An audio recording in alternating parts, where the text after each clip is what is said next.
Good morning.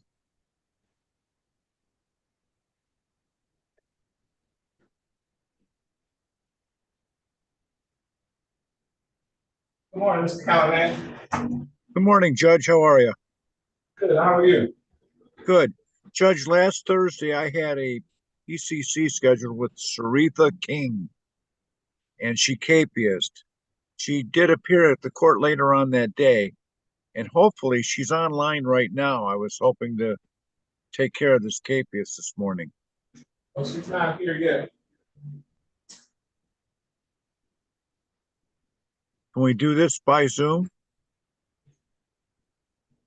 Yeah, we can do it by Zoom. Okay. Well, she should be checking in any time now.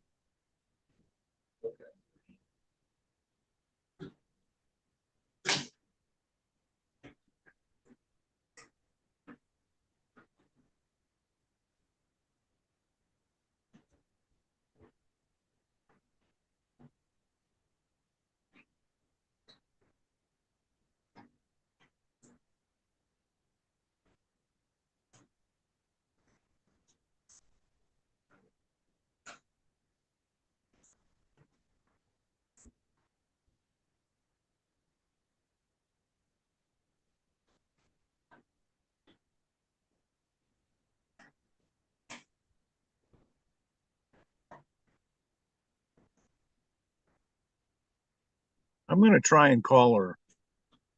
Okay.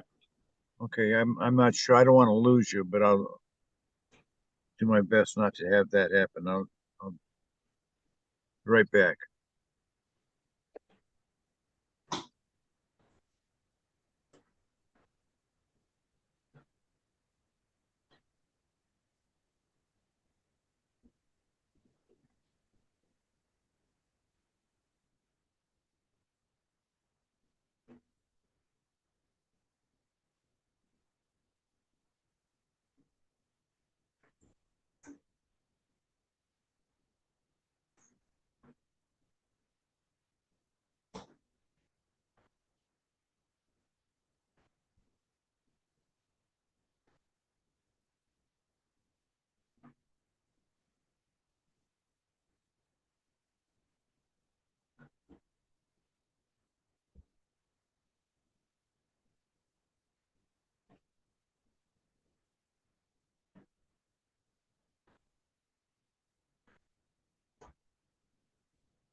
Okay, Judge, she should be signing in any second. Okay.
Judge, good morning.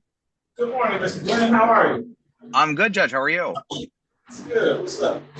Judge, I have a homicide case that was just charged last week, and they said that there was a bond review hearing. Do you hear those for the homicide cases, or does it go to Judge McConico? Goes to Judge McConico. Got it. Okay, I'm in the wrong Zoom room. I apologize, Judge, but I will see you later this week. Always good to see you. Always great to see you, Judge. Thank you. Have a great day, everyone. Too now.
I'm going to try her again, Judge.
I'll try the phone again, Judge. Okay.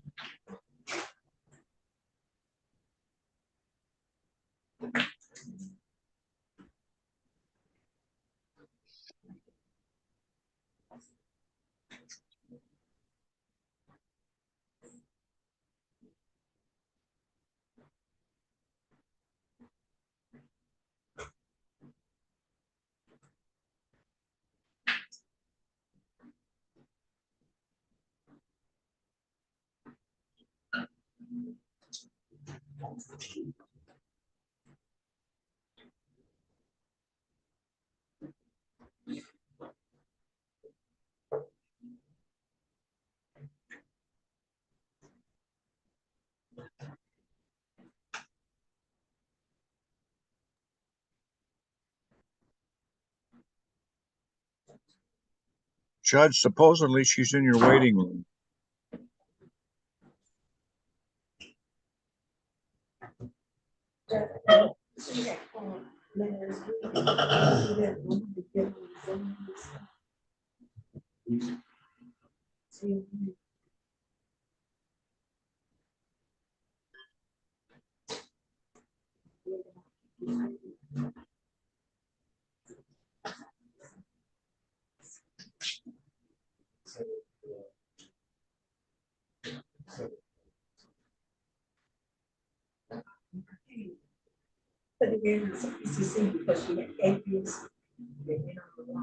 There she is.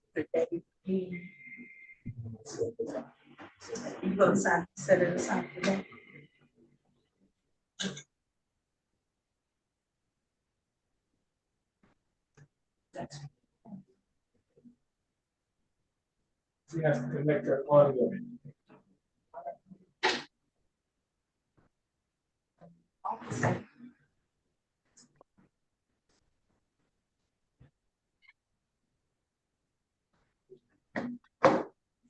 Alicia, connect your audio.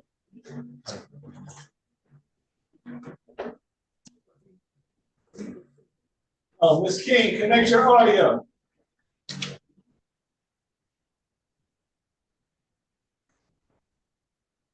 The lower left side of your phone. There's put your finger there, and the video and audio button will come up. Where's a teenager when you need one?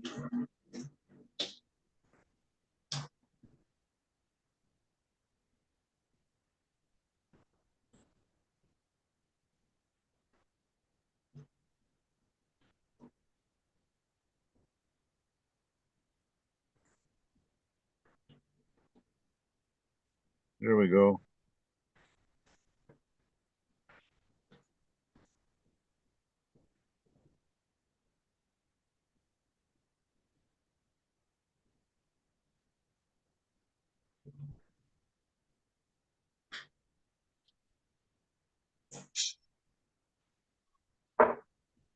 But you are in touch with her, Mr. Callahan?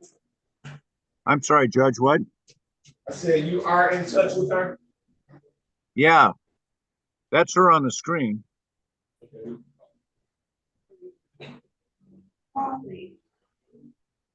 Case number 2405-713501. People of the state of Michigan versus Sarika King. Defendant is charged in count 1, assault with a dangerous weapon, count 2, domestic violence.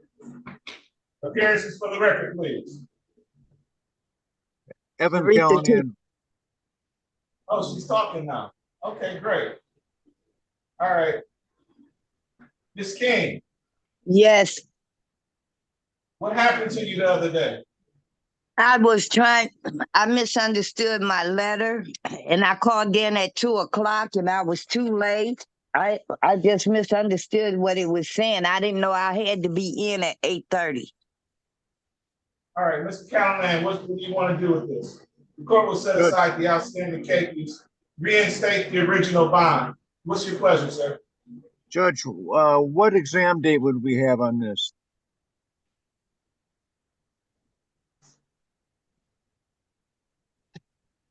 If we were to set,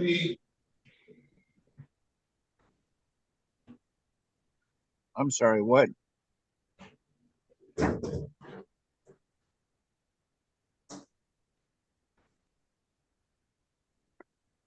We're looking at May 29th. That's good for me. Okay, let's say May 29th at 9 o'clock. All right. For preliminary exam, right? Yes. Okay, thank you, Judge. You have discovery? Do you have discovery? I don't know if I don't know if she sent it to me or not. Why don't you get in touch with Ms. Drain and let her know that I set it for exam. We set aside the cases and set it for exam on May 20th. Okay, I'll do that. At 9 o'clock. Yeah, I think Shelley was going to send it to me, but I'm not sure I got it. Okay. Okay, I thanks, appreciate Judge. you. Thank you. All right.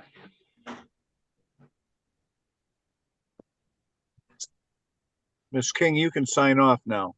Okay, thank you.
The letter. Cindy, S-U-D-Y, T-A-W-E-E. I'm not sure if that is that.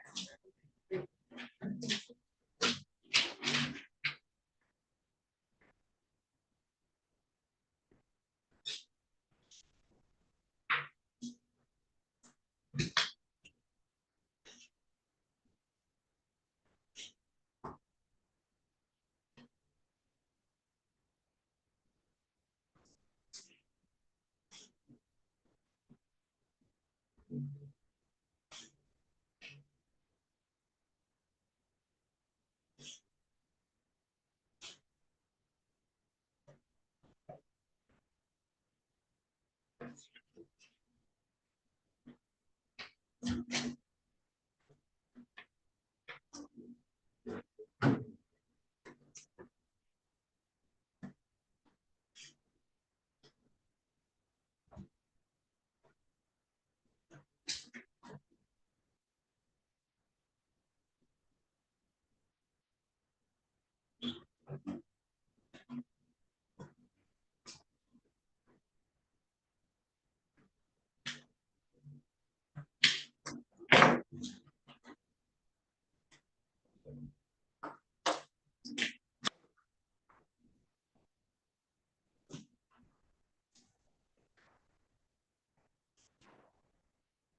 here on the thing. Case you here. Robbins.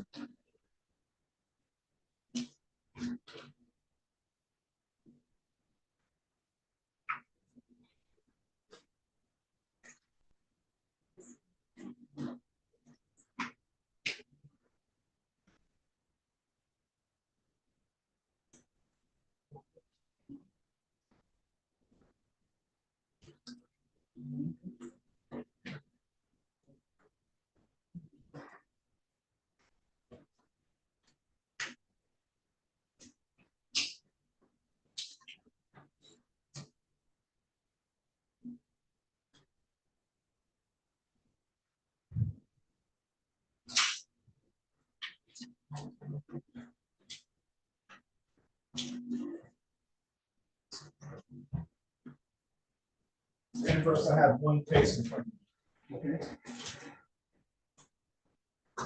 Turn page one. Are you ready on the printer? Yes, sir. Calling case 2457035, people of the state of Michigan versus Ross McClendon the fourth. Defendant is charged in count 1, unlawful imprisonment. Count 2, interfering with crime report, committing crime threatening to kill or injure. Count 3, aggravated domestic violence. Appearances for the record, please. Good morning, Your Honor. Madison Oral, on behalf of the people requesting permission of your Commission granted. I drive with a heat 81745. On behalf of Mr. Ross McClendon, President of the Court to my left. Mr. McClendon, please McClendon, please say that again. Ross McClendon. All right. There's a date time set for preliminary examination. Are we ready to proceed? Rather, if I can just have a minutes to call this meeting, this is the last note, and Kate did say that she's going to be up in attendance. I don't believe that she's been there, so we can have a-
she is the one that's stupid.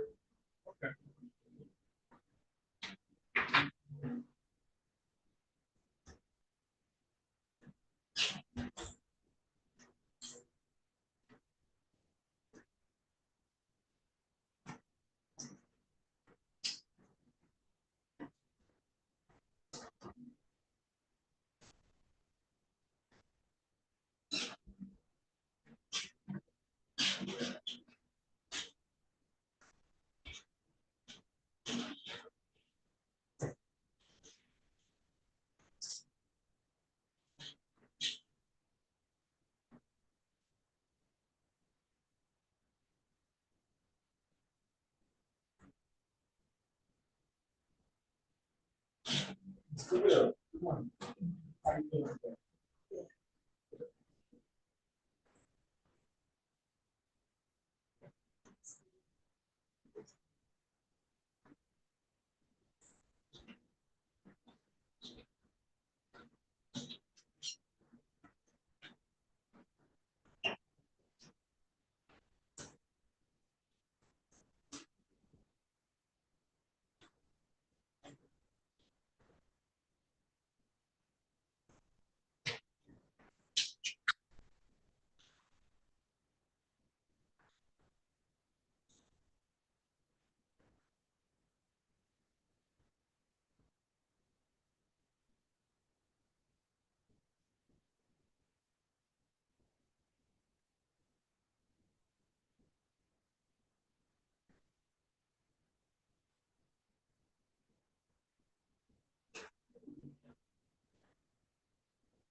Okay.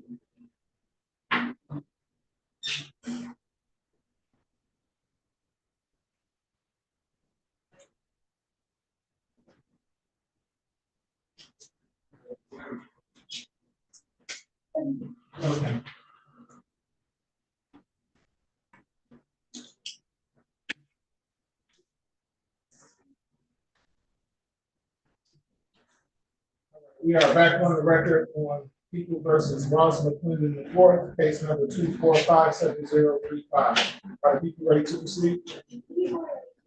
Can we kill, as much as I hate to do that, can we kill the plan? We can't really kill.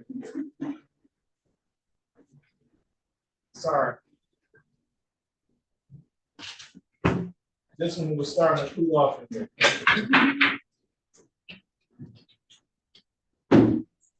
All right. How many witnesses for the people? Just one, Your Honor. Okay, call your witness. Okay, the people that's being espoused.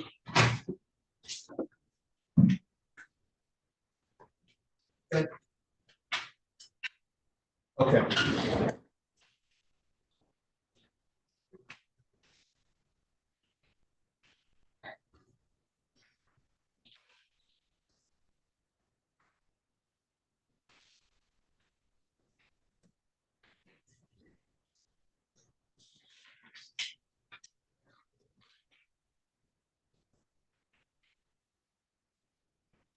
And please step forward.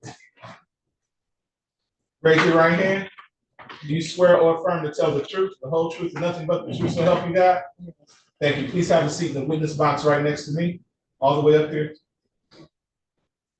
Keep your voice up nice and loud and speak into that microphone that'll be to your left once you have the seat. Sorry. My voice is worse. Okay, that's why we had a microphone for you.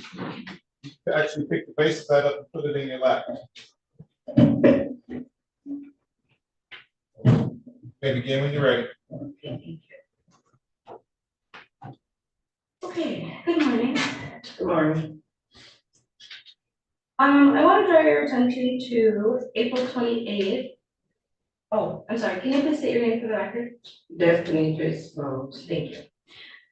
I want to draw your attention to the date of April 28th, 2024. Did something happen on that date that brings you into court today?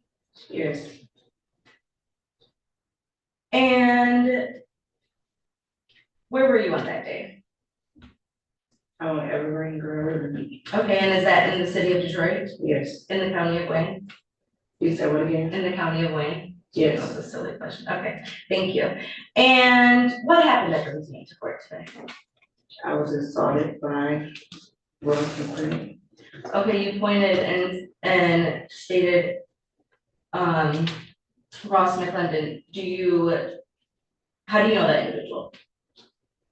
We've been dating for 3 years on and on. Okay, so you guys were dating for 3 years. And so if you were to see that person in the courtroom today, would you be able to identify them? And Yes. okay, can you He's right there. thank you for pointing to him. Can you just identify a piece of clothing that he's wearing for the record?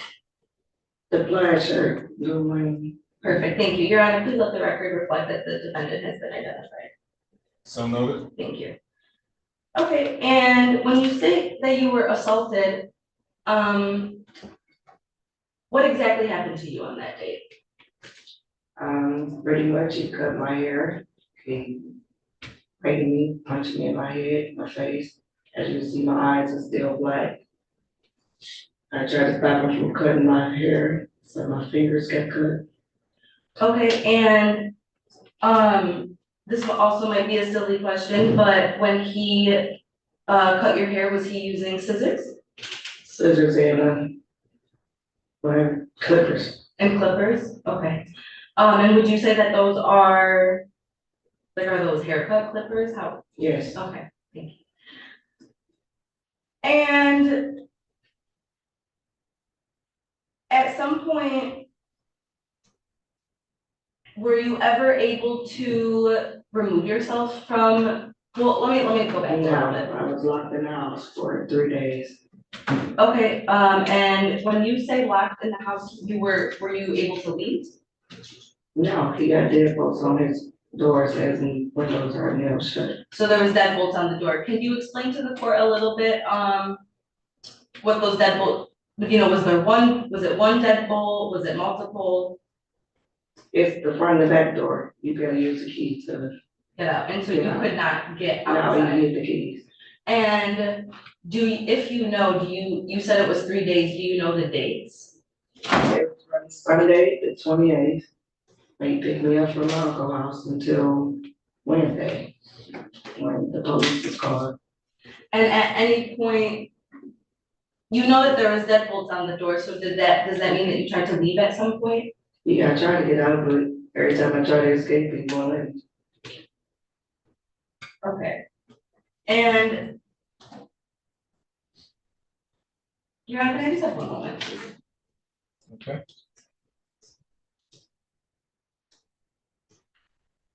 Okay, so when you tried to, when you did eventually escape, how did that happen? He took a shower and I found out where the keys was, which was on top of the refrigerator. And I unlocked the back door and I ran, and then the neighbors picked me up from running down the street. Okay, and so the first people that you made contact with once you got out was the neighbors? Yes, And at some point, did either you or the neighbors call the police? the police was called on the neighbor's phone, Okay, and then my sister called the police also. okay, But they was and wondering where I was at. because of the assault and the cutting of the hair, did you ever seek medical attention? Yeah, I went to jail first. Okay, and Once I escaped, I went to Sunday Grace. I got okay, the discharge papers on record. okay. Yeah, I'm sorry, just one more.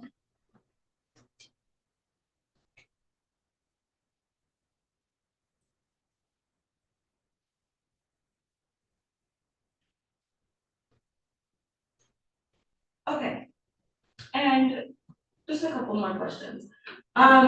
When you, going back to when you were locked in the home, when you tried to escape, what specifically was the defendant doing that He was attacking me. and, but, what specific? Yeah, so what specifically was he doing? I know you're saying he was attacking you. Do you Grabbing me, remember? slapping me on the floor, punching me, so I couldn't get away. And Okay. obviously he a man, so I can't beat him. Then my hands was cut up, so there wasn't much I could do. Okay, and so when, you say punching, would that be with a closed fist? Yes, Okay, and, was it just assaulting you that he was doing to keep you from leaving, or was he doing something else? and you asked me if he raped me, no. No, that's not what, no, I'm just asking. Yes, he was just punching me, slamming me, Okay, grabbing.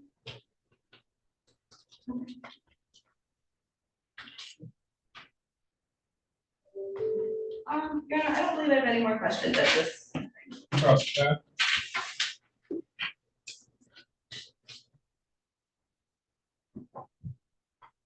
Good morning. Don't worry. So you say that this all started when you woke up in his house on Sunday, correct? Yes, Sunday night, he picked me up from my uncle's house. My cousin being killed. Yes, Said that the assault began Sunday the 28th of April. when you woke up in Yes, his house, correct? yes, he was cutting my hair. When you woke up. Yes, Prior to, how did you get to his house that day? he picked me up from my uncle's house, I just said that. You stayed at your uncle's house, sorry. Did he just pick you up from your uncle's house, or did you invite him to your I uncle's house? called him to bring a bottle of liquor, cause my cousin had just got killed that day. And I rode with him. So, I didn't know he was gonna fight me though. So at your uncle's house, you all were drinking, Yes, and you were drinking for a period of time, some hours, at your uncle's house. I would say about an hour and a half, 2 hours, yes. And then you got in his car, correct? Yes, And he drove to, we rode around for a little bit, and then we eventually got to his house. We also went to his sister's house too. prior to that day, you had a dispute, the two of you had a dispute approximately the Thursday before that Sunday, isn't that right? No, we did not. I just left his house. You just left. Yeah, I took my kids and we left. When you say you took the kids, you and your children, We left because my uncle's funeral was that following Monday. And it was the weekend, my kids wanted to go to my sister's house. how many kids were I there?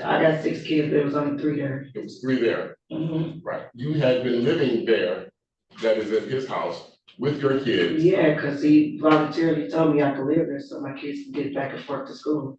But my residence is in Inkster. And you have been living there For what, probably a month or, since February, correct? I haven't been living there since February, that's why. Like I said, our relationship is on and off. You were living there, and your children were catching the bus, the school bus, Yeah, from in front of that house, correct? it's on Grand River, that's like a block down. A block down. Mhm. All right. So What did this got to do with him hitting on them? you were living there with your children.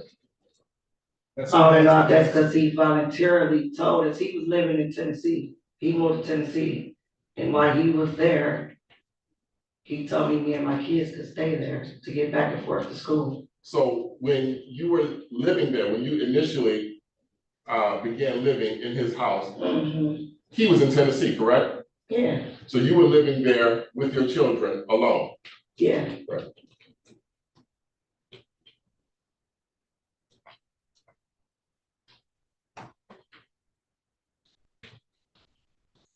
Back to the car ride.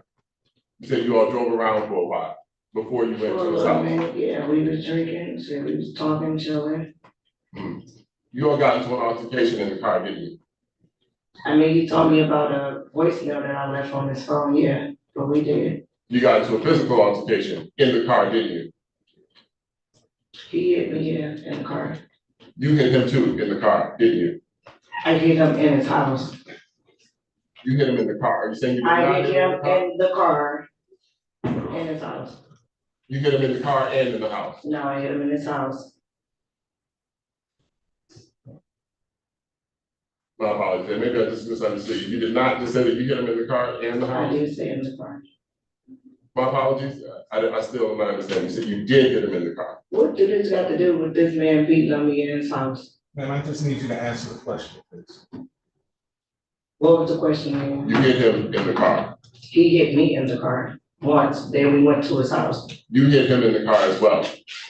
Okay, Yes or no? no, You did not hit him in the car? no,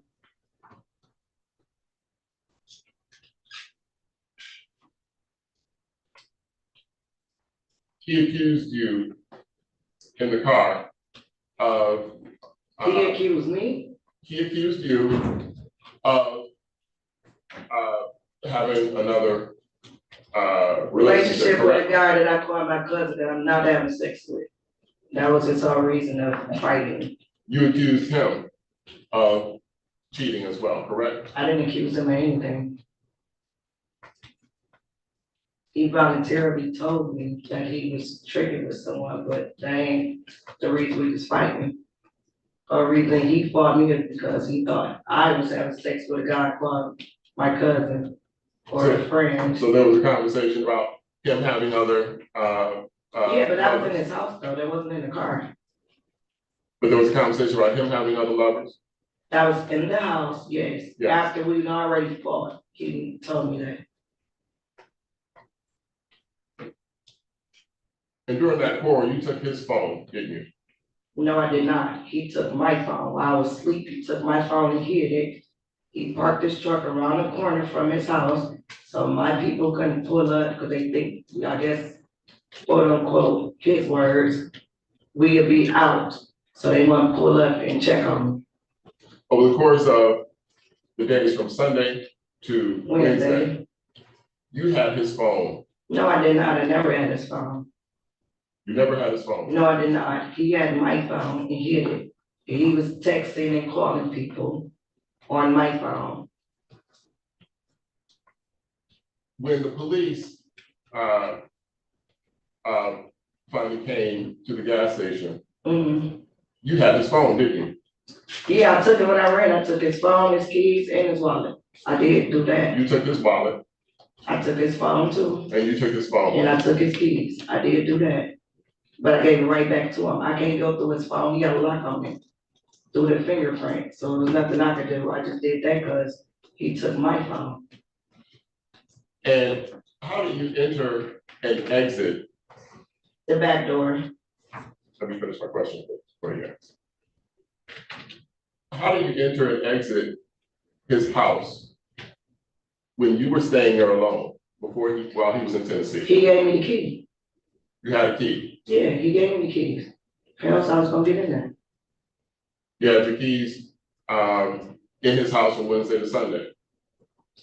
He got his keys. He took them and hid them. I don't understand what you not getting. Mhm. He gave me access to his home. I didn't break it to his home, but once we got there, he took them and hid them with my phone.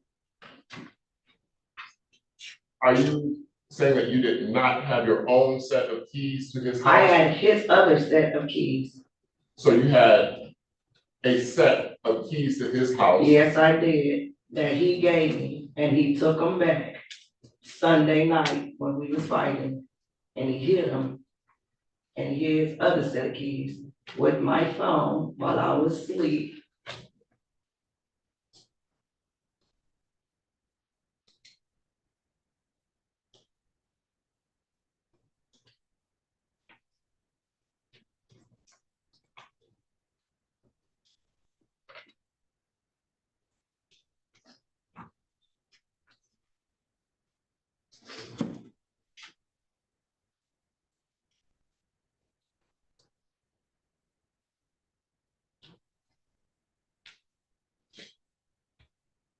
During that time, Wednesday to Sunday, you hid his phone under the sink in his house, didn't you? No, I did not.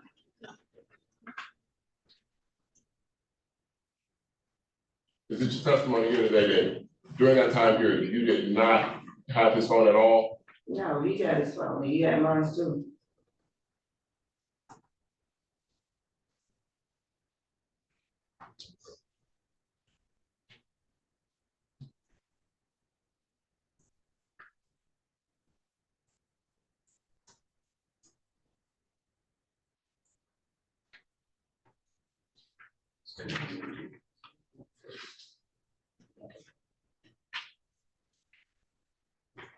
Do you leave the house on Sunday? Did I leave his house on Sunday? Yes, for anything, for any Yeah, reason? he made me leave with him. We went to his sister house, or his auntie house. His daddy said that. Ain't you his father? Are your daddy in here? Okay. You saw what? Me with black eyes and his face scratched up. On Sunday? Yes, Sunday night. And every time I tried to jump out the truck and leave, they told him I needed to go to the hospital. He chased me down and made me get back in the car. But So- once again, like I said, my hands was cut up and all that, so it was much I couldn't do. I was tired of fighting. So even at his relative's house, you were being held captive? Yeah, I kept trying to run, so he was chasing me down, making me get back in the truck. At the relative's house, you were trying to run? Yes, at his sister house on the Fielding Street. And the sister and his relative saw you trying to leave? Yes, his dad saw my face, his auntie saw my face, the nephew, cousin, whoever he was saw my face. Y'all got his phone, read his messages, his mama was cussing him out. you were trying to leave and his relatives would not allow you to? His relatives would not allow you to leave? Is that what you're saying? Honestly, no. If I keep telling you I was trying to run and he was catching me. His relatives would not allow you to use your phone? No, His relatives would not allow you to use a phone? don't ask me that question, I'm on. His relatives would not allow you to use a phone? He had my phone, sir. I don't understand what you're not getting. You couldn't use his father's phone? His father pulled up on a little motorcycle moped, licked my face, and pulled right back on. You couldn't use his sister's phone? I don't know his sister. I don't even think his sister was there that day. His aunties are there now. You couldn't use his aunt's phone? No, that's his family. Did you ask to use the aunt's phone? Did you ask him? Did you ask to use the aunt's phone? No. She told him not to put his hands back on me though. Did you tell the aunt you needed help? She knew that. I kept trying to fucking run away. What you not getting? And she saw you trying to run away? That's been asked and answered, Counsel. In her presence, he grabbed you and held you captive. Yes. I don't wanna say it's under the thing or nothing, but she is feeling like, No. You direct? Yes. Okay. Just a couple more questions. At any point during the 3-day period that you stated that you were locked in the home, did you try calling the police? he had my phone, I couldn't call no one. Okay, so, He hid my phone from me. okay, so you were prevented from calling the police at all. And so, did he always have deadbolts on the door, or was that something new? He had deadbolts, but he ain't never locked me in there though. Okay, and so But yeah, I know about the deadbolts, the keys. okay, and was there anything on the windows of the home that He would got prevent? nails on his window. Okay, so those would prevent you from leaving as well. And, at that time that you were locked in the home for 3 days, did you have possession of those keys that we were just discussing? No, when I seen them Wednesday, when I ran away while he was in the shower, that's when I found him. I don't believe I have any further questions. Okay. I just want to make sure I have a complete understanding of what you're telling me. You said that he came and he picked you up Yes, from my uncle's house. and you were at your uncle's house because a cousin passed away. Is that right? Yes, and my uncle had passed away a week prior to that. My condolences. Okay, so he came and picked you up. You guys get into an argument in the car about you talking to a friend that you think you're having some kind of relationship. Is that right? Yes, Okay. And you said he hit you in the car? yeah, he punched me in my eye right here. Okay. And then you go to his house. Your kids aren't with you. No, Okay. You go to his house and you get into another fight with him. Say you hit him in the house. Is that right? I hit him when I woke up and I found out he was cutting my damn hair. Okay. Cut my hands and then we just So how got much to of a your fight. hair did he cut? You wanna see the picture? Yes. You have a picture? Okay. He cut a lot of my hair. My hair is usually right here and always Indicate for barely the record, the fit witness into is a saying, ponytail. my hair is right here. She pointed to her right shoulder. You had your hair to your shoulder. How far Yes. does your hair go down now? It can barely fit in the ponytail. Okay. I'm gonna start this picture. When you said, what injuries did you have? You said that your hands were cut up. Your Honor, You can just swipe. Why don't you come up? thank you.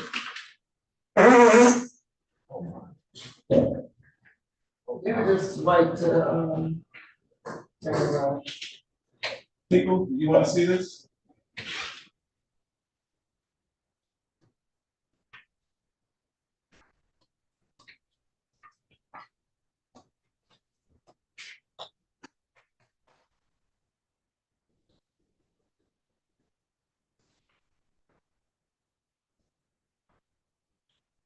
I can show you an email in my hair that I showed to the detective, but I don't do my email.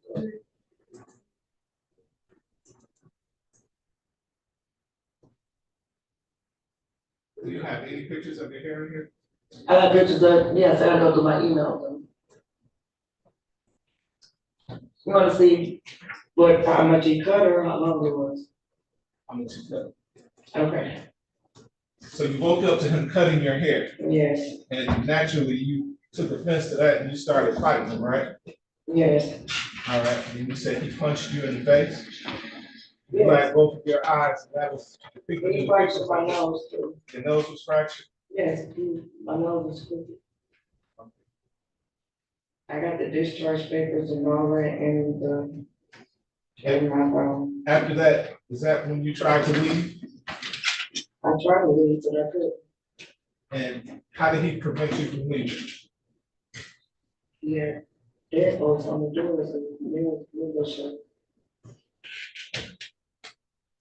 You were there from what day to what day?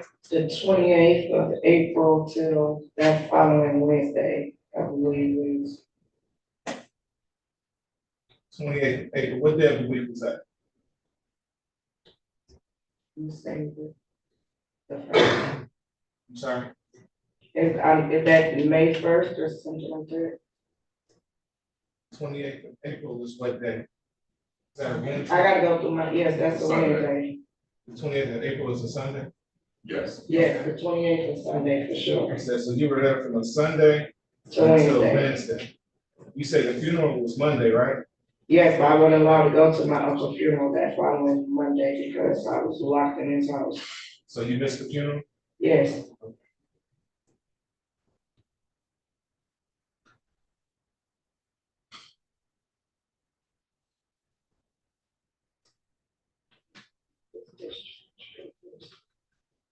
At any point in time, did you try to get help?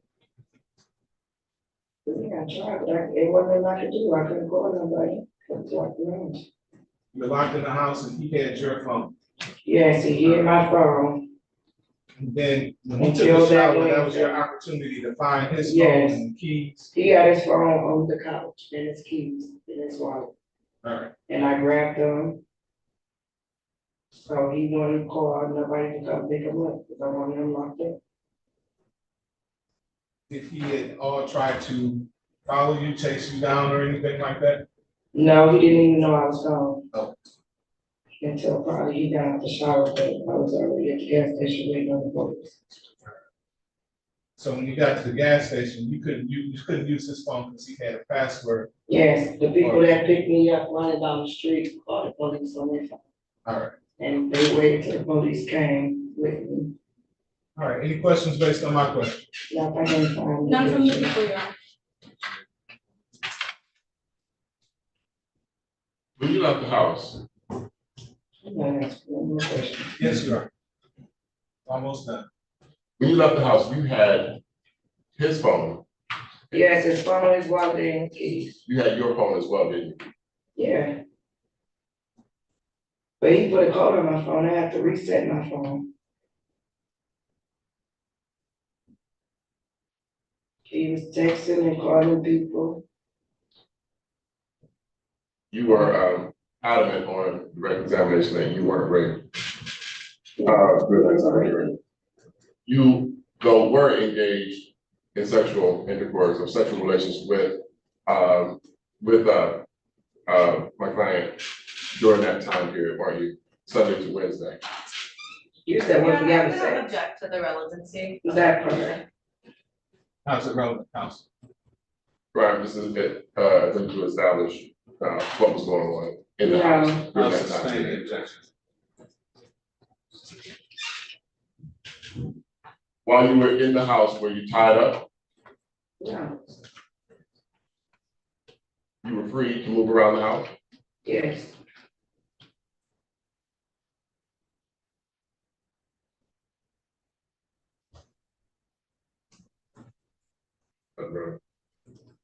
All right, thank you, man. You may step down.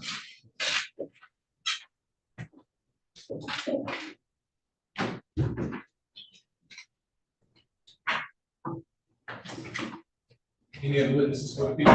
No other witnesses, no. Any witnesses for the defendant? No witnesses, right? People? Your Honor, at this time, I believe that we will reserve argument and ask to bind over as charged. Okay.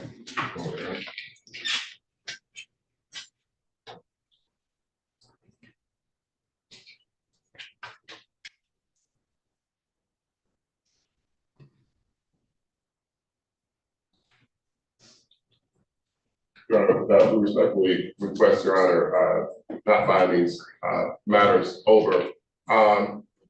As we believe probable cause is not established due to the lack of credibility of the witness What makes testimony. her testimony incredible? Your Honor, based on the evidence presented, the witness indicates all incidents occurred after being locked in my client's home, waking up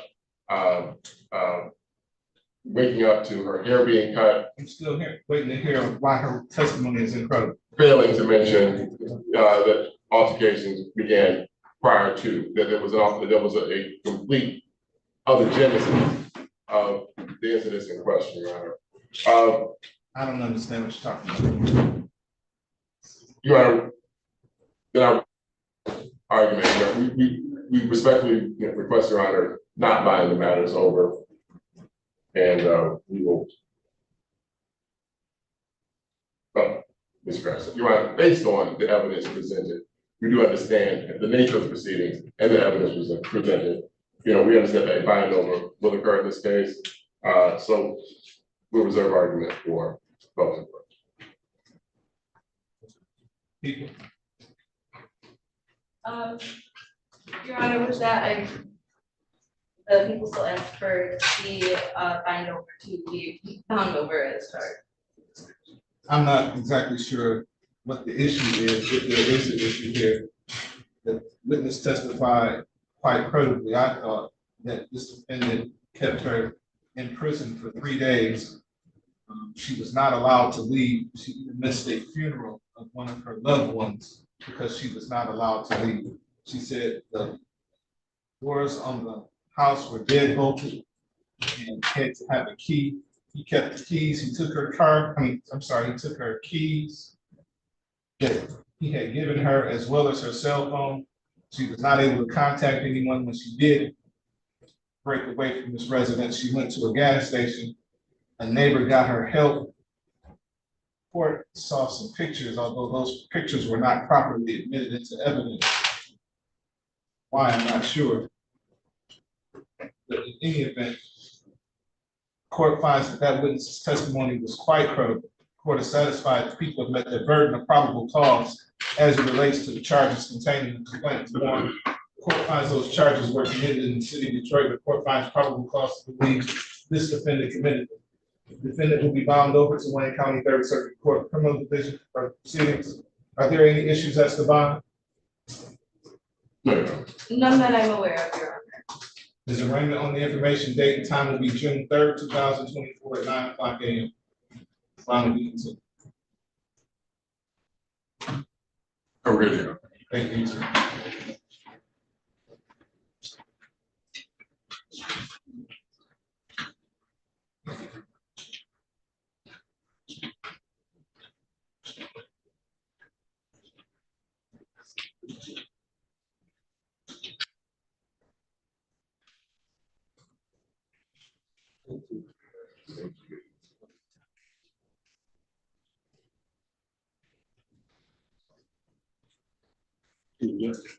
Yes, sir.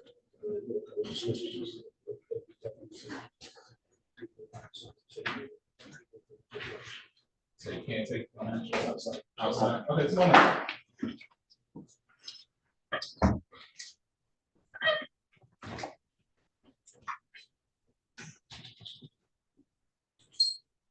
How you doing? You swear or affirm the facts and circumstances contained in the search warrant affidavit are true and accurate to the best of your knowledge? Yes, sir.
Mr. Ambrose, you ready? Yes.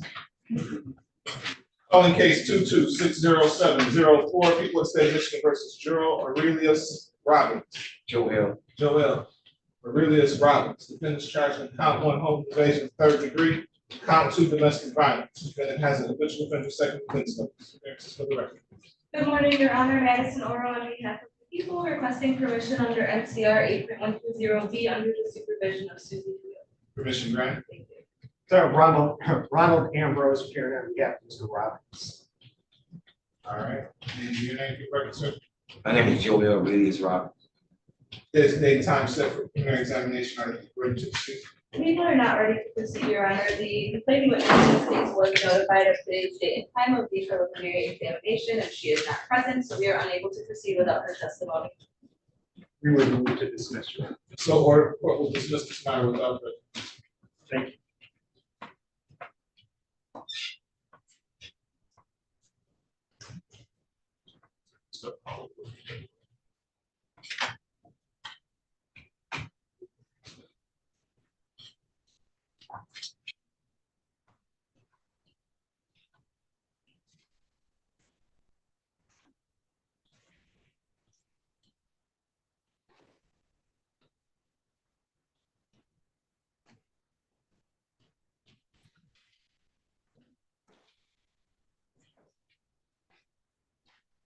Mr. Kenneth, how you doing? I'm good. How are you, Judge? All right. You ready on Ms. Williams? We're ready, Your Honor. Calling case 2457046, people of the state of Michigan versus Kennedy Marie Williams. Defendant's charged in count 1 assault with a dangerous weapon, count 2 assault with a dangerous weapon, count 3 domestic violence, count 4 child abuse, 4.3. Appearances for the record. Good morning, Your Honor. Madison Oral on behalf of the people requesting permission under MCR 8.120B under the supervision of Attorney Susie Field. Permission granted.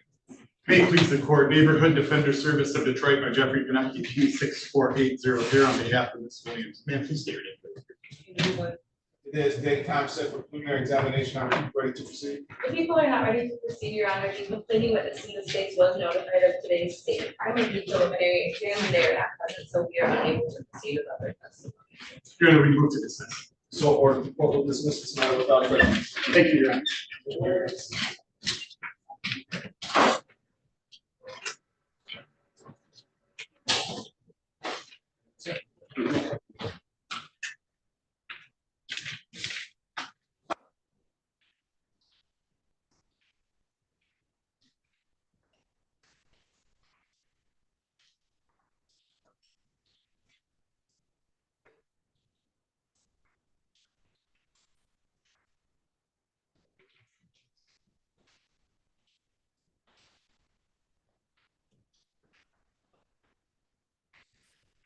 Cast all around.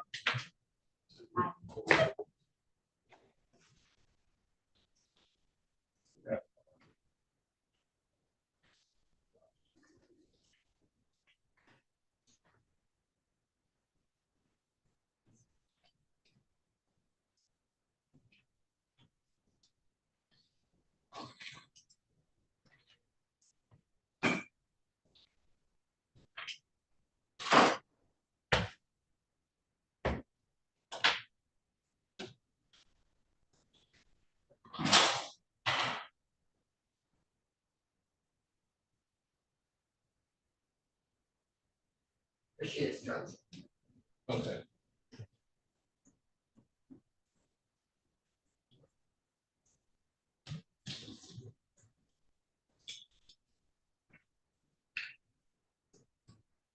It's cast off. Yes, sir. Good Come on morning. in, don't be shy. You next up.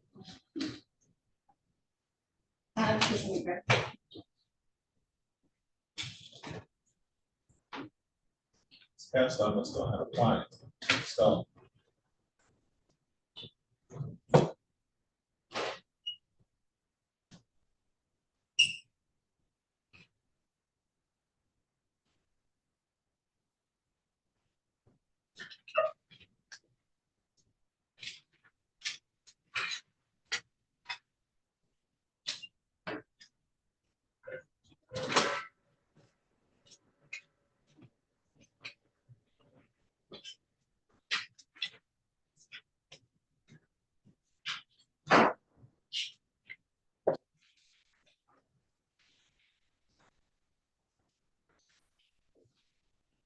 Kyle Lachey Boyd, Yes.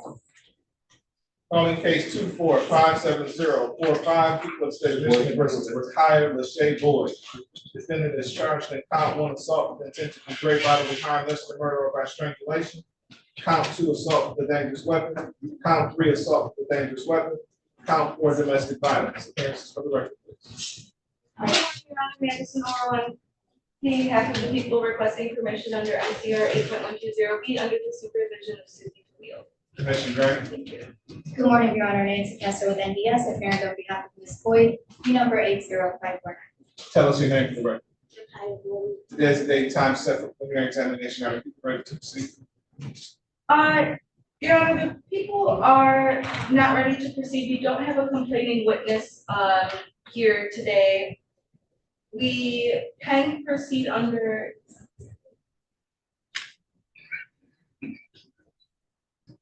We can proceed without the complainant in this case. However, we don't have, some of the other witnesses.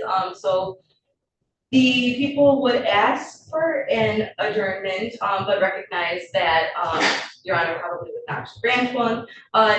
Nonetheless, we don't have a complainant here, but there, again, were some other, whether we could go with the OIC or another, firefighter witness. Yes, that was not subpoenaed for today. In order for this court to grant an adjournment, you have to give me good cause for an Yes. adjournment. So what's your good cause?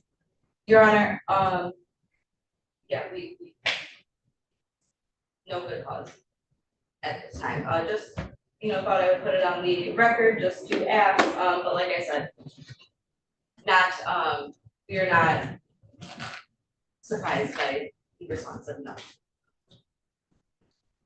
Ms. Costa, Your Honor, at this time, the defense moves for dismissal. so order, court will dismiss this matter without prejudice.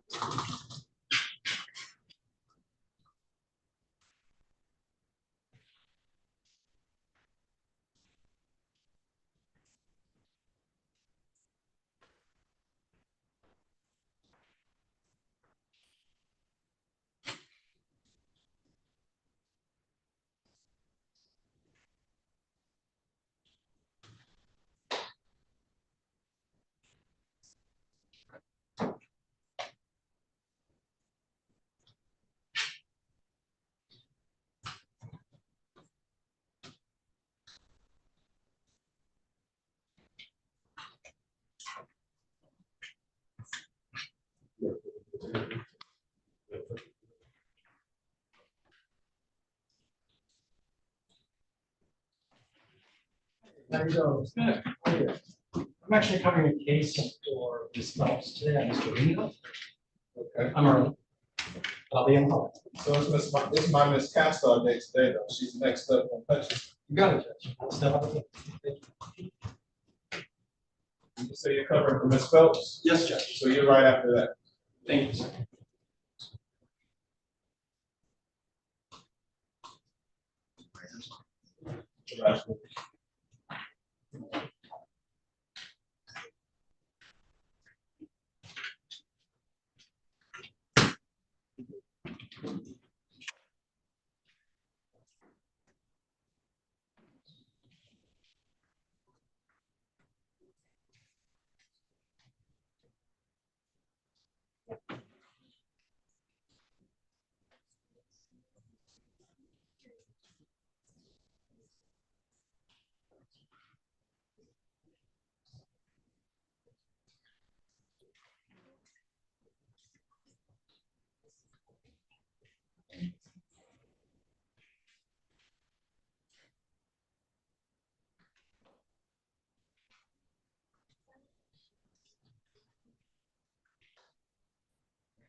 May I approach?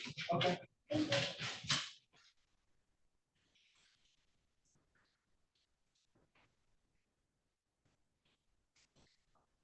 There's my read.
Potatoes compared to what you guys have done.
Are we ready, Ms. Castro?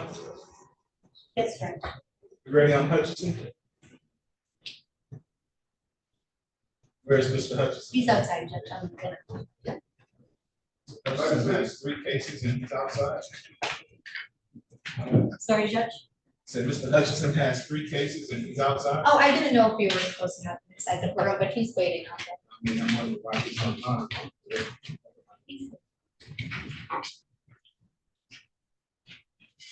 Calling case 24-57037, people of the state of Michigan versus Dante Daniel Lamont Hutchinson. Defendant is charged in count 1 assault with intent to do great bodily harm, less than murder, or by strangulation.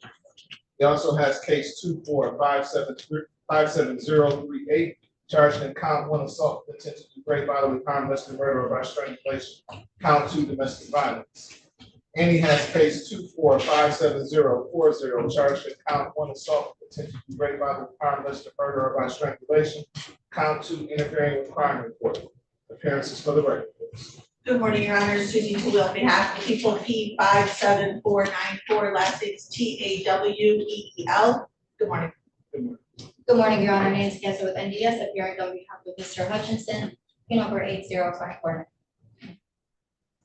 And today's date time set for preliminary examination. Are we ready to proceed?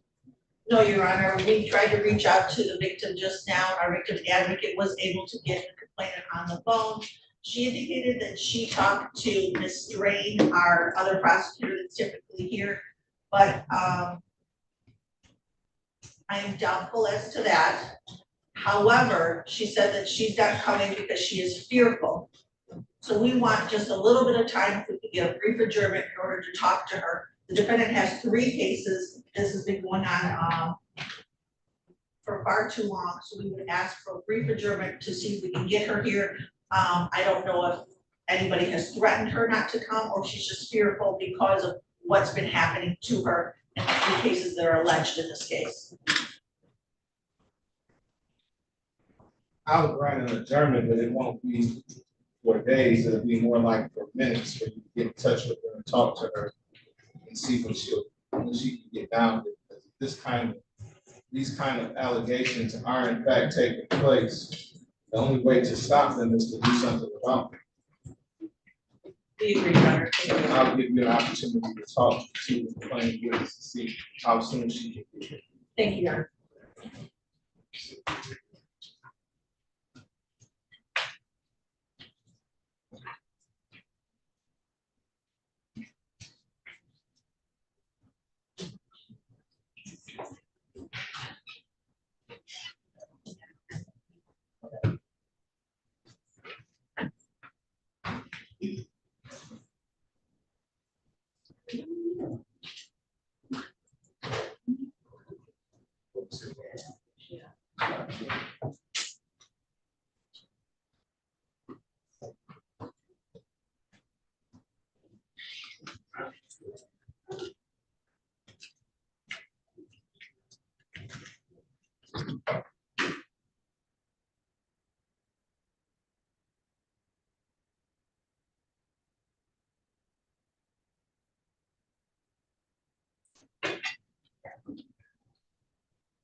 At 1:30. Ms. Miracle says she's in a murder trial, starts Tuesday. I think I will be finished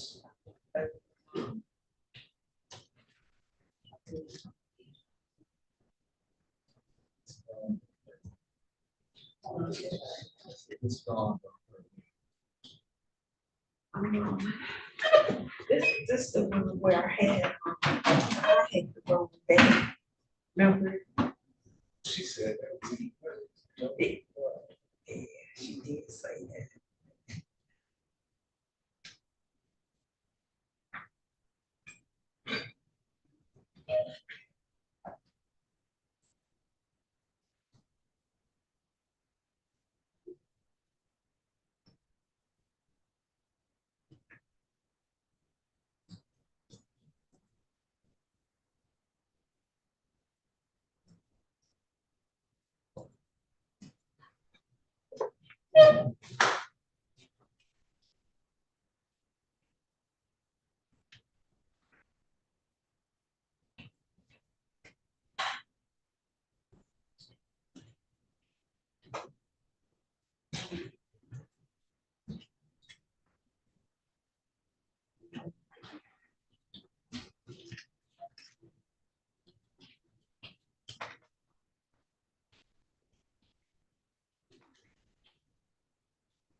We have a genders.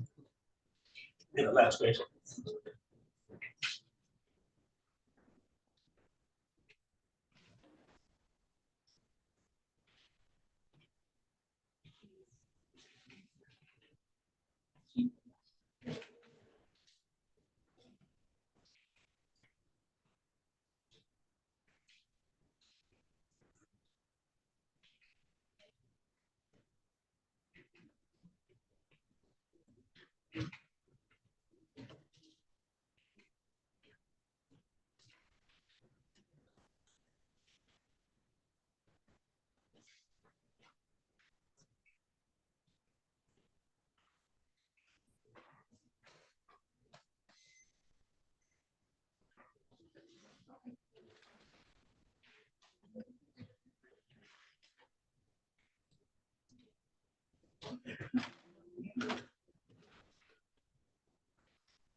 Okay, have any answers? Yes, Your Honor. Okay, we're back on the record on People versus Dante Daniel Lamont Hutchinson. We talked to the complainant again, Your Honor. She does not want to be forced to come to court at all. She wants to serve with the PPO that she has obtained, so we advised her on how to get that service, and we're unable to proceed at this time. And she was served with a subpoena. Tesla. Judge, given that information, defense moves for dismissal. So we'll dismiss each matter, prejudice. Thank you. I need dismissal orders. You need separate ones, Your Honor? Yes.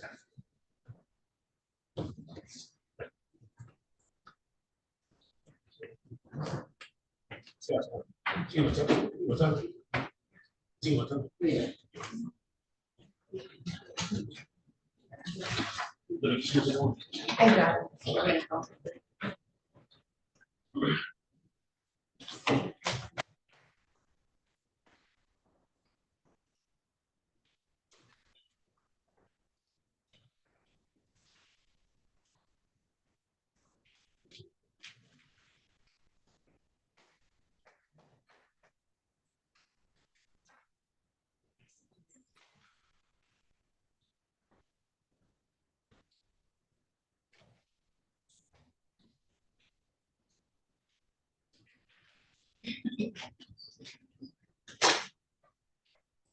You have witnesses on window? You do, Judge. Okay, give me a second, I gotta go down to Judge Robbins' court.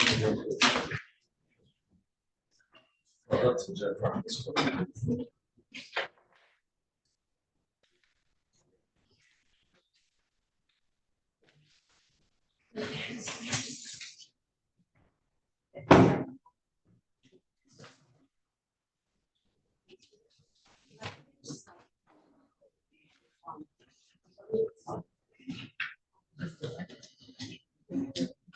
Yeah, just go on. Go.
No.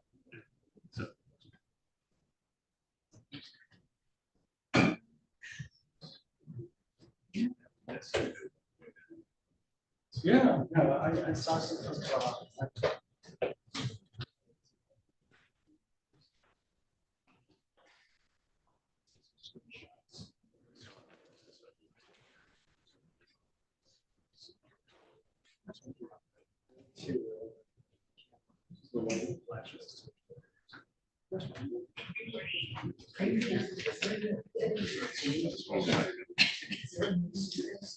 It's all right. I just wanted to, so after this court date, if you're still in the system, we'll be doing.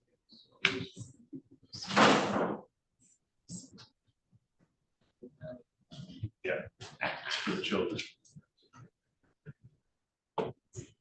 So I want it, so.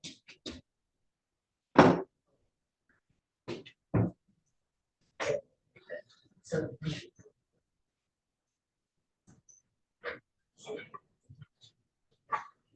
It's in cheap. Right. All right, I just.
Okay, we're ready on Wingo? Yes, Judge.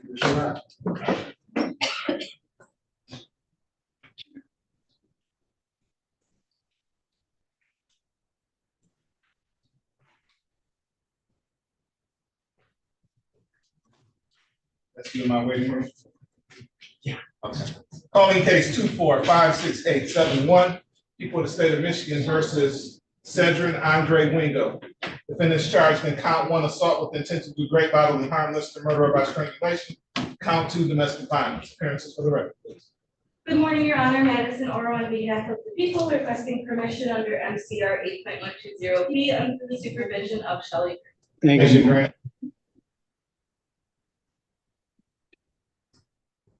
I got it. And good morning, Eric Rosie on behalf of Mr. Wingo, Judge.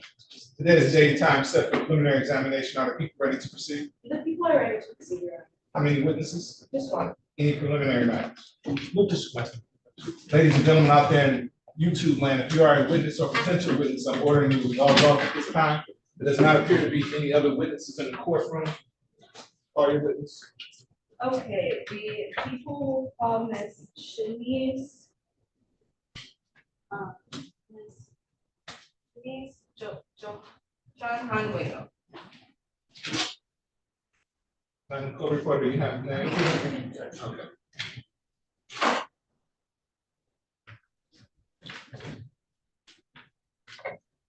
And Judge Craig, I am also joining Zoom.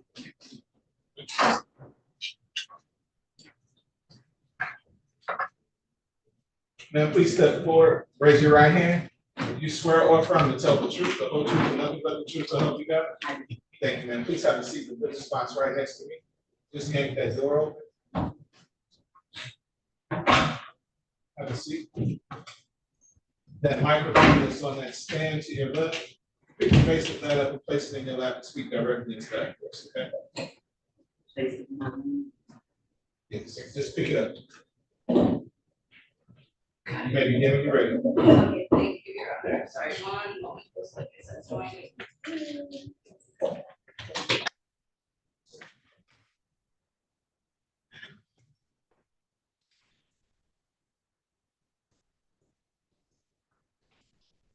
Okay. Sorry about that. Okay, good morning. Good morning. How are you? Okay. Can you please state your name one more time for the record, please? Dr. Shanice Johnson. Thank you. Dr. Johnson, I want to draw your attention to February 28th of this year. Where were you on that date? I was home at my marital home at 9321 West Side Drive. Okay, and that's in the city of Detroit? Yes. In the county of Wayne? Yes, And was anyone at your home with you? yes. Who? My husband, Cedric Wingo. Okay, and that's your husband. Do you see, your husband, Mr. Cedric Wingo, in the courtroom today? I do. Can you please point to him and identify a piece of clothing that he's wearing? Cedric Wingo, black suit, black tie, white shirt. Okay, thank you. Your Honor, please let the record reflect that this defendant has been identified. So noted. Thank you. Okay, so you stated you were at home, with Mr. Wingo, and, what happened while you were at home with Mr. Wingo? I was at home with Mr. Wingo, in Virginia, laying there watching television. He went and got some food, for me to eat. And then I got up to throw it away and I noticed that the back door was open. And Okay, I'm sorry to cut you off. Just to kind of get a little bit of a layout of your home. So you stated you were sitting in the den. yes, And so where would the den be in, correlation to the back door, since you had to get up to kind of see that back door? if you were to, it's a circular type of layout. So if I were to come through the front door, the den would be to the right.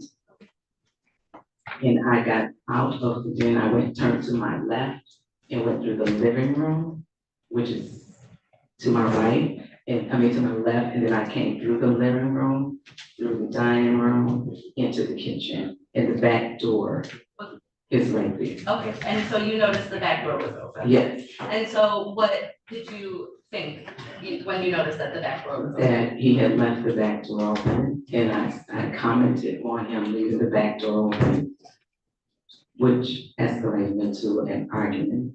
Okay, and so what was the argument essentially about? Just the back door, or was it about something else? The argument was about the utilities that were in my name, and that they were extremely high because of him leaving TV, the usage. I monitor the usage for like TVs, lights, doors open, and things like that. And it was very high at that particular residence, and I was monitoring it, and we had discussed how to lower the cost because he did not have a job, and I was paying those bills, and I just wanted to make sure we curtailed the use. Yeah, okay, so you guys are talking about this utility bill essentially, and it kind of becomes an argument, and at some point does this argument escalate into something other than a verbal argument? Yes. And what happens? What happens is, I said, well, can you please close the door? He said, I can curse. We're all grown. Go ahead. Okay. He said, if you want the motherfucker closed, close it yourself. So I went to close it, and I said, that don't make no sense. I said, you're not even working, you just keep financially taxing me. And then I said, that don't make no sense. And he just started calling me bitches and told me he can't stand me. And when I walked back from the back door after closing it, the stove is right there. So as I'm walking back, he was over at the counter, doing something on the counter, and he approached me and just grabbed me at my neck, I'm a bitch, I'm tired of you. Okay, I'm sorry, yeah, I just want to stop you right there. So you do in fact go and close that door, and when you close the door, you are walking back towards the stove? Right. Towards the stove, and he's standing at the stove? Yes. Okay, and so when you get in close proximity with him, can you say again, I'm sorry, what happened? As I was going to close the door, I had grabbed a Vernis pot. And so as I went to close the door and I turned back around, he was doing what he does, getting in my face and Billy go roughing her, and saying, bitch, I can't stand you, I'm tired of you, I'm tired of you. And then I said, get out my face. Or what?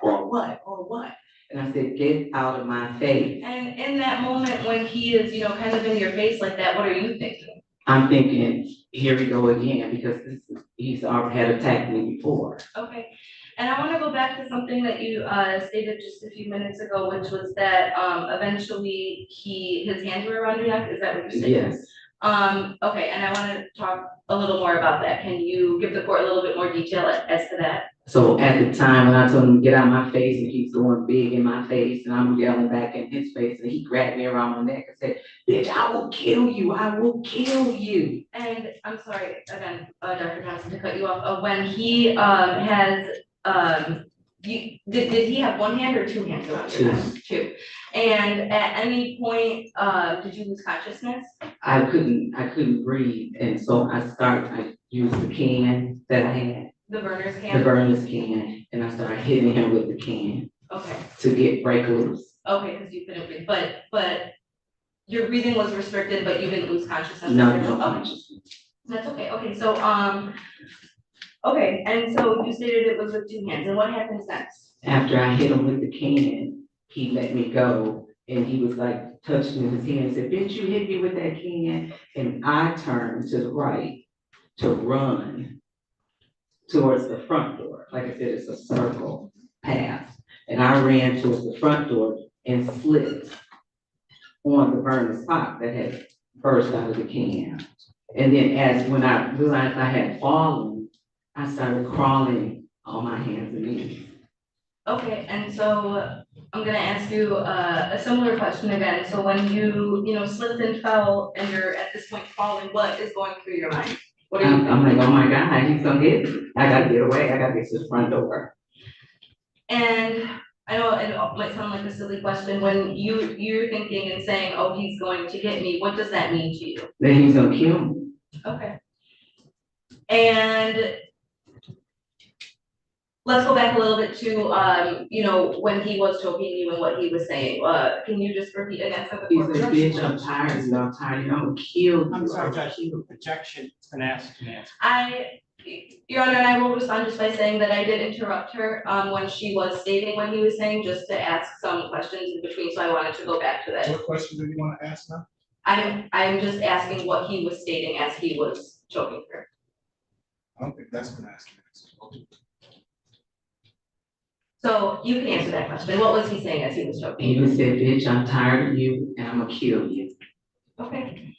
And do you say anything to him in that moment? Well, I guess you were saying that your breathing was restricted, and so I don't know if you could talk. Could you talk? I couldn't talk. Okay, and so when he eventually let go, is that when you began heading towards the door and when you slipped and fell? Yes. So do you ever respond to him at any point? No. Okay. And is that all he says to you in that moment? He just keeps saying he's gonna kill me. Okay. And is he, as you are crawling as you're crawling on the floor, is he coming after you? Yes. Okay. And do you in fact make it to the door? No. Is that because he gets a hold of you? Objection, leading judge. Rephrase.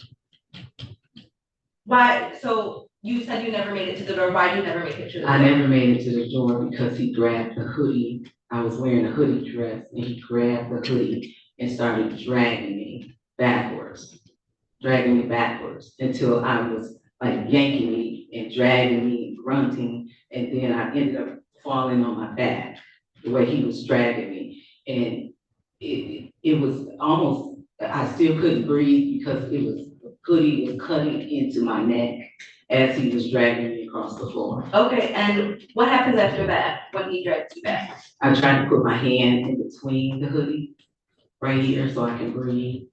And then he just keeps saying, bitch, I'm gonna kill you, I'm gonna kill you. And then he started choking me again. And then he let go of the hoodie and then he started choking me and I'm trying to hit him. And then he just was balling up his fist. I saw the fist coming down. Okay, and so he choked you for a second time? Yes. With his hands? Yes. And would that be, again, with one hand or two hands? Two hands. Okay, and in that moment, was your breathing restricted or? Yes, it was. Okay, and were you eventually able to,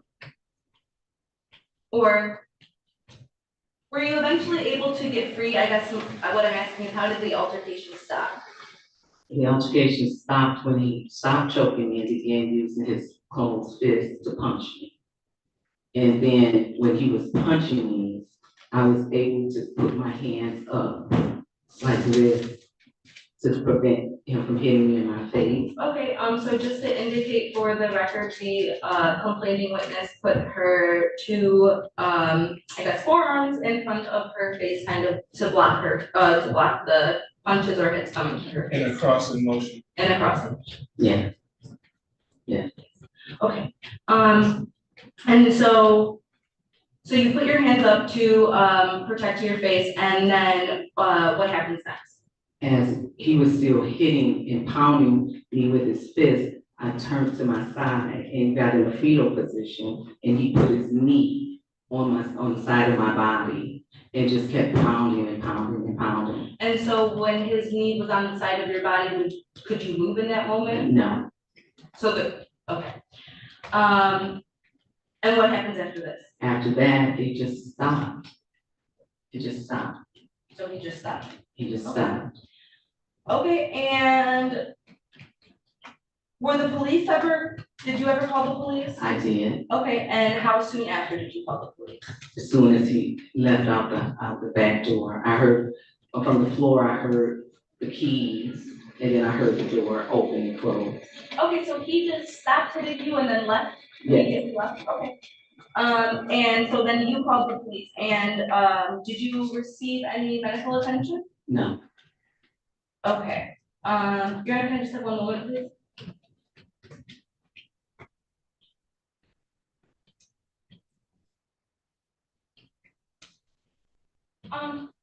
Dr. Johnson, did you have any, like visible injuries from this incident? Any injuries? I had, tenderness to my head. My throat was sore. I didn't get medical attention that night. I got it the next day. Okay, and First. what was that medical attention? I went to urgent care. Okay, and do you mind telling us what your urgent care is? I know her name, and it just went off out of my head, but it's on it's on Grand River and Outer Drive, right down the street from Niles. And do you know what, like medical treatment you received when you were there? They were, looking through my head because I was showing them where it was tender, where he had hit me in my head, and then they were looking at my neck to see if there was any bruising from, being drugged or being choked. Okay. Okay, Your Honor, I don't believe I have any further questions for this witness. Sure. Good morning. You said you're a doctor, is that a medical doctor? No. So when this occurred, you made a 5-page statement to the police, correct? I didn't count the pages. Okay. Well, you made a detailed statement to the police, correct? About what had happened. And you indicated in the police report that this was an argument that actually started over usage of the Wi-Fi hotspot. The Wi-Fi, which is part of retail, is yes. And you said he's not working, correct? He does not work. To my best of my knowledge, as of the date that we were living together. He actually owns several rental properties, including this one. Is that true? At the time? No, he does not own that property. Okay. But he owns managed several rental properties. Is that true? He owns rental property, yes. Okay. So he did have a job, correct? No, he did not. Oh, you don't, that's not considered work. Fair enough. Okay. So you were, at this point in your relationship, you were married for what, 6 months? Maybe? 4 to 5. 4 to 5. And you had indicated that he was upset over, well, you were upset with him due to him being disrespectful regarding leaving the TV on, leaving the door open, etc. Correct? I made a comment about it. And what was that comment? The comment was, again, the door is open. That's all you said? The door is open and I will be able to hide. That's all you said? Yes.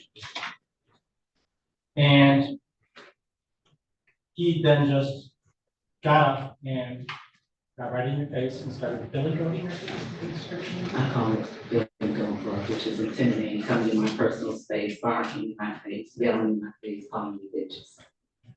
You didn't say anything in response to that. No, You didn't say something like, devil, I see what you're trying to do. devil, I see what you're trying to do. Isn't that what you said? I recall, I don't recall saying it, but I probably did. You wrote it in your statement. I probably did. Yes, I did. And then out of the blue, he grabs you by your neck, Yes. throws you to the ground. Right? No, it was up at the stove. So grabs your neck. Chokes you. You said you lost your breath. Right? Yes. Couldn't breathe. Almost passed out. I didn't even conscious. I'm asking a question. I think that I can ask the question. Did you almost pass out? I don't believe I almost passed out. I said I couldn't breathe. In that detailed statement that you gave with this 5 pages, did you ever say that you lost breath? I said he was choking me. Did you ever say that you couldn't breathe? I don't recall. May I approach the witness, please?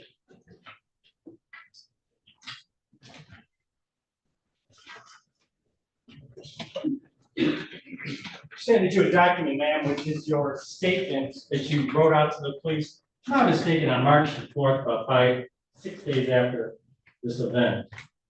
Is that bear your signature on each of those pages, ma'am? If I may ask the attorney to get me my reading. Oh, do we have your reading glasses in the school? We do. And where are they? Right there. May I approach? Yeah. Please.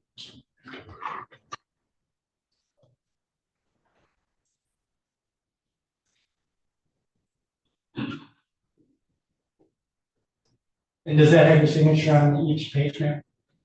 Yes. Okay. And that would have been on March 4, 2024. And that would have been the place of where you took the statements at, or gave the statement rather, was at the 1301 3rd Avenue, 5th floor, and that's around to the police department, true? Yes. And going through those 5 pages, show me the portion where you said you couldn't breathe.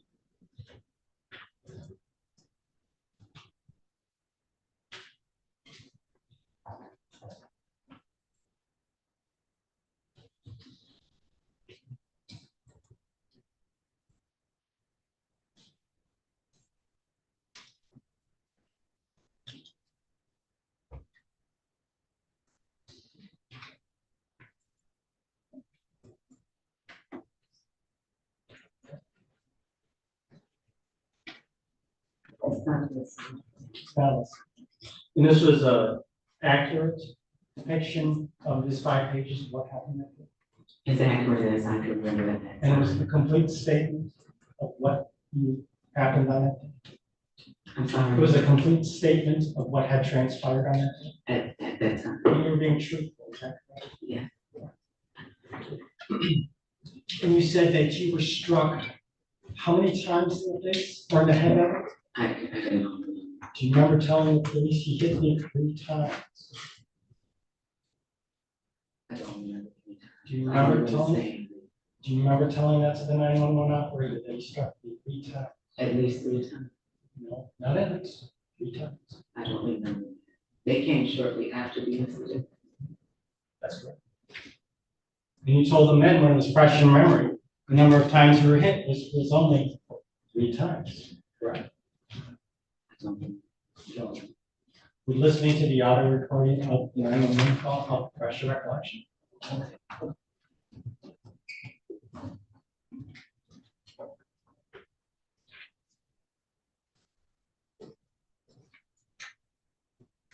Give me just a second.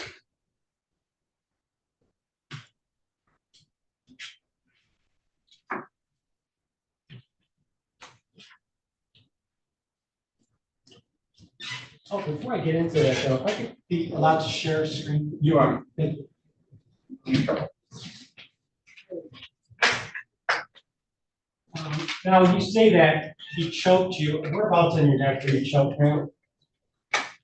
Okay, and for the record, you're holding your motion towards the front of your neck. My neck area. Okay, and you're motioning from your right side to your left side? Yes. Okay. And that was both his hands around your neck, as well as the hoodie pulling you back, correct? His hands were around my neck at the stomach. And the choking portion is when you're being dragged, as well as when he had his hands around your neck at the skull. Was the choking portion was when his hands were around my neck, so when he was dragging me with the hoodie, and when he released the hoodie and came on top. Right. And he hit you in the side of the head, is that correct? On the side, top. In the back.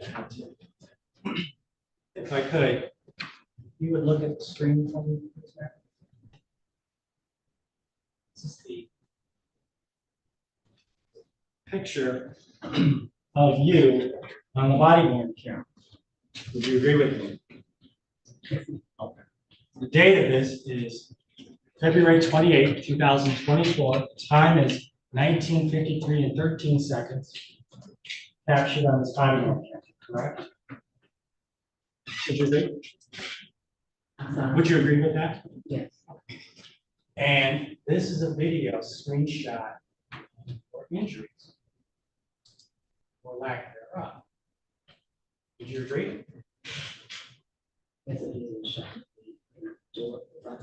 And there's no injuries, and it shows your neck clearly with not a single mark, scratch, nick, scar, or stretch mark. Would you agree? You can get down and get closer if you would like. No injury.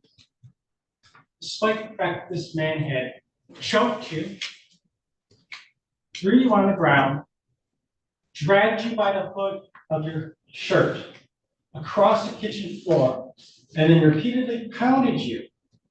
Not a mark. It was on your head, your neck, your face. So with respect, Mr. Dorsey, I can't see her head. Well, can you see? She Is has a that? scarf on.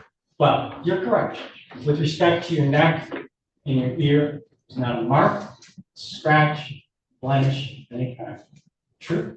In respect to my neck, Right. there's no obvious. What do you think? And in the statement, you said that, or I'm sorry, on the record today, on direct, you had indicated that you went to the doctor's, your food care. What date was that, man? May, I'm sorry? Excuse me, March 1st. March, 2 days after the incident, true? Yeah. And you made the statement on March the 4th, correct, to the police, the one that's in front of you, true? Yes. Again, is there any mention of you going to the urgent care to seek medical treatment in that statement? No. Did you ever forward any of that information to the detectives on this case? I didn't ask. No. Did, I can't hear you. No. did you relay that information going to the doctors, to the Wayne County prosecutor or the victim advocate? Yes. When was that? I can't recall.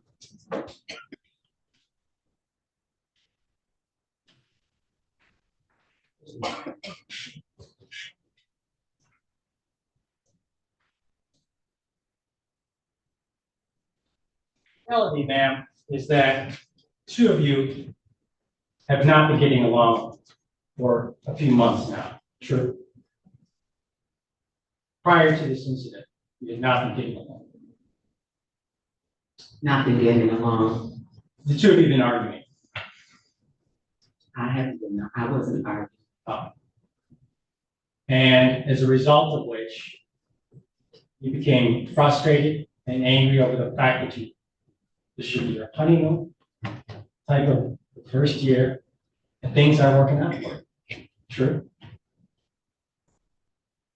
Was I frustrated Yes. that things weren't working out? Yes. Yes. So much so that this gentleman, I guess one could say, it's not working, this isn't working out, I'm sick of this, I gotta end this relationship. True. Oh, That's when he grabbed the can, threw it at the back of his head as he was walking out the door. Your Honor, I'm gonna object to the mischaracterization of testimony from what we. That was a question. What? That was a question. It- That So you never threw the cane at the back of his head as he was walking out the door? No, And he also filed for divorce on you on March the 2nd. Before he made a statement to the police. True. false. You have a divorce settlement coming up in a couple of weeks though, right? Yes, He filed for divorce on you, true? true.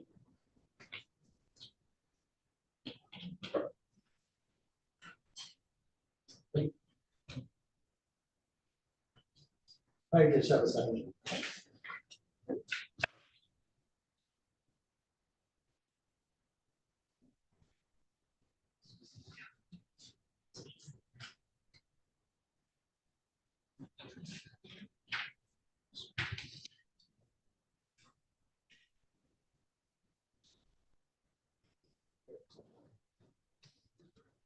Getting back to the other issue of the number of times you were struck. I got just a second.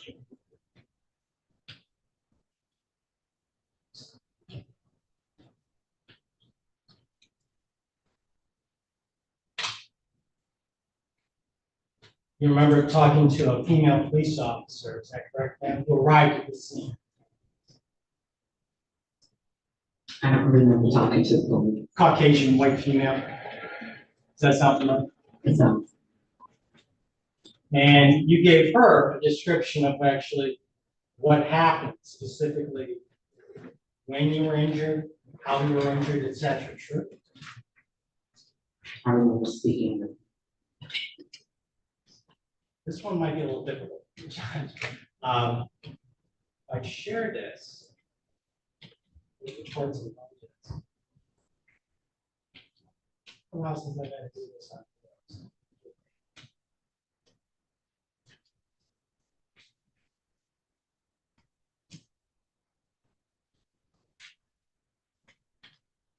And your testimony so far today has been that you do not recall or did not actually state that you actually were struck 2 other times. Sorry, what was that, Mr. Cole? I'm sorry, your testimony so far was you do not recall how many times you were struck, or you do not recall telling anybody? I don't recall the number of times. Okay. And if I might play the video. Okay. How many times do you think he punched you? 3. 3. So threw you on the ground, punched you 3 times, and then threatened to kill you. Yes. And then you said you were calling the. Okay. You just heard, was that your voice, man? Yes, Okay, and for reference, I queued this up at the 4-minute 52 mark. This is off the body worn camera, February 28, 2024. Time was 19:53 and 35 seconds, and it's titled BWC2-118344. So, on the date of when this occurred, fresh in your mind, he only hit you 3 times. she said, how many do you think? You said 3, correct? I just gave her a number. You just gave her any old number. 3 could have been 20, could have been 20,000, but you said 3, correct? I had just been beaten. Just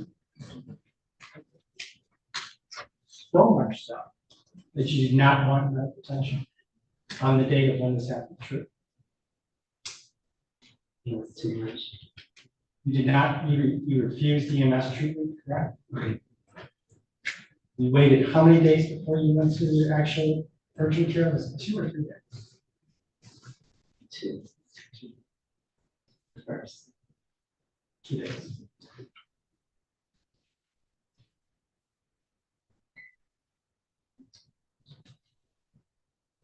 Nothing further, Judge. Any regret?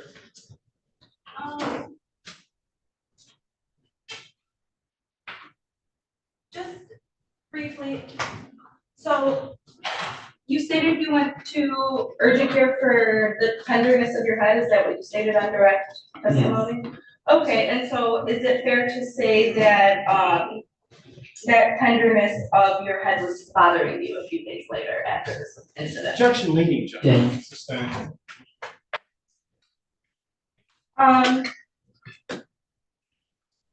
Were you in pain? after this, days after this It's still incident? beyond the scope of cross statute. I was in pain. That's the case. Yes, I was in pain after, during and after the incident. Okay, thank you. Nothing further. No further questions, then. Ma'am. You called 911 for a reason that day, right? What was the reason you called? Because Sergio Wingo had assaulted me and he was threatening to kill me. Okay. And when you say assaulted you, you gave a statement to the police indicating what was done, right? Yes, But you didn't say that in that statement that you couldn't breathe. You mentioned something about choking, is that right? yes. Can you define choking for me? Choking is where someone closes their, I'm putting my hands up to you. They put their hands around your neck and they push down on your esophagus where you can't breathe. All right. Is that what happened to you? Yes, sir. Is that what you told the police? I In your statement, choking. you said choking. Yes.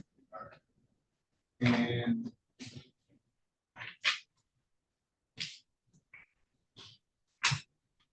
those indicated that in your statement, you didn't say anything to the police about going to urgent care.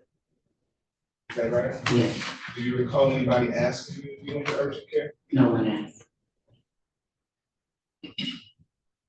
Did you call the police that day? I called the police that day and the next day when he returned and fought me the next day. All right. And do you know when the defendant was arrested or if he was arrested? Or this case, from what I was told, he turned himself in. Okay, so you don't know firsthand. No, sir. Did you make him aware that you were calling the police? Yes. When did you do that? When he called back the night of the incident, and he was begging me please not to call the police because he was currently on probation for a gun violation out of Oakland County. And his exact words was, could you give me a solid? Because you know I'm gonna get in trouble. What? Do him a solid, which is like a favor, and not call the police. And then I told him I had already talked to the police, and that's when he began to call me dirty bitches, to be you a dirty bitch. And then soon after that, he filed for divorce. He filed for a divorce. I got served on the 4th, but the next day is when I filed for the PPO and everything like So that. you filed for PPO as well? Yes, it's a PPO. I had Any it. questions based on my questions? Let me come with people, Your Honor. Very briefly, I could, when you said that what you define choking is meaning not breathing, how come today you had to add that level of description of being able to breathe? Why would the definition change over the last couple of days? My definition didn't change, So sir. why did you add the word I could not breathe, sir? Didn't change. Assuming, because no one asked me those questions as detailed as you have when I was making my police report, so I used the word choking. It's detailed. I never asked you those exact questions, to be honest with you. I'm sorry, as the judge did. Actually wasn't the judge either. When he said, what do you just find choking If I at? could finish my question. You ad-libbed today when you said you could not breathe. You never mentioned that prior to this. You then gave the judge a definition and said, oh, choking to me also means I can't breathe. So, question then is, why would you have to add, I could not breathe, if the definition of choking always meant I could not breathe? Why did you have to add that extra part?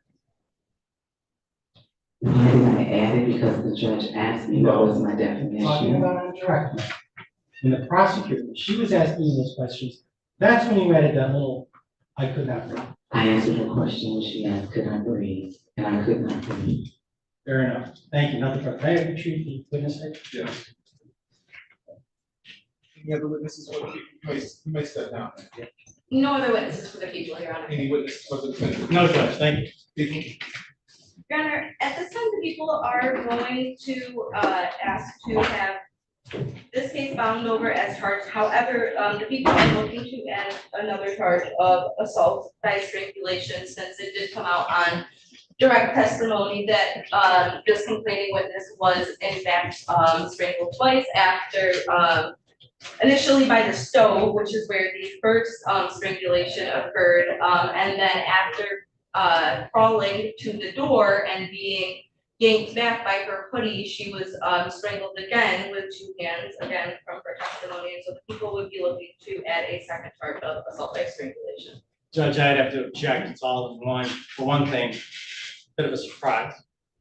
Her statement's always been the same. She testified here today. It's almost identical with a few additions to what she gave in the written statement. Had we known that the prosecution was going to surprise us by throwing on an additional count, we would have elected probably to waive the preliminaries. That being said, this is not like. That doesn't mean that they would agree to a waiver. Well, at least we could have had the option to inquire.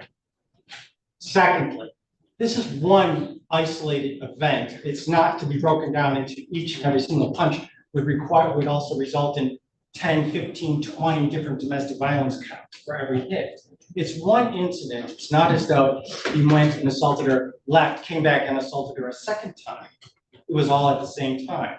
So the charge is, as it relates, is what they've elected to go forward on, and I think is up to this court to decide whether or not there's proven sufficient evidence.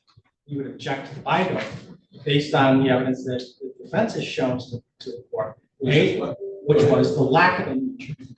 The fact that she did not go and seek any kind of medical Injury is not required. Judge, I'm just ignorant.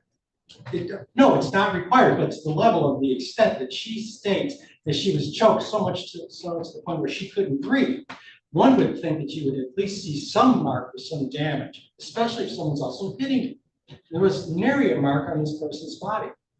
Secondly, her lack of any credibility with respect to getting medical attention after such a traumatic event, and then only telling us at the last minute that, oh, by the way, I did get medical attention. I didn't bother telling anybody. And the catch-all fallback of so many witnesses that say they didn't ask me that question.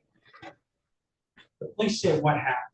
And I'm fairly confident they would say, did you get any medical attention? Would you like Wait a minute, in all fairness, Mr. Kofi, if I've just been assaulted and somebody asks me what happened, I'm gonna tell them about the assault. I'm not gonna tell them about the medical treatment that I received afterwards. You might. That's not what happened. You might. What happened is the assault. Perhaps. That being said, nevertheless, Judge, I think that the complaining is found herself in a position where she's in an unhappy marriage. And she's looking to get out. This is probably the quickest and easiest way to get through it. So it would be your position that she made up this whole elaborate story about being choked with two hands, being hit in the head, and then being dragged by her hood. Yeah. She made all of that up. Yes. And tell me why that wouldn't be a question of fact to be determined by a trier of fact? Well, Judge, you're allowed to assess credibility as to make a determination as to whether or not we should go.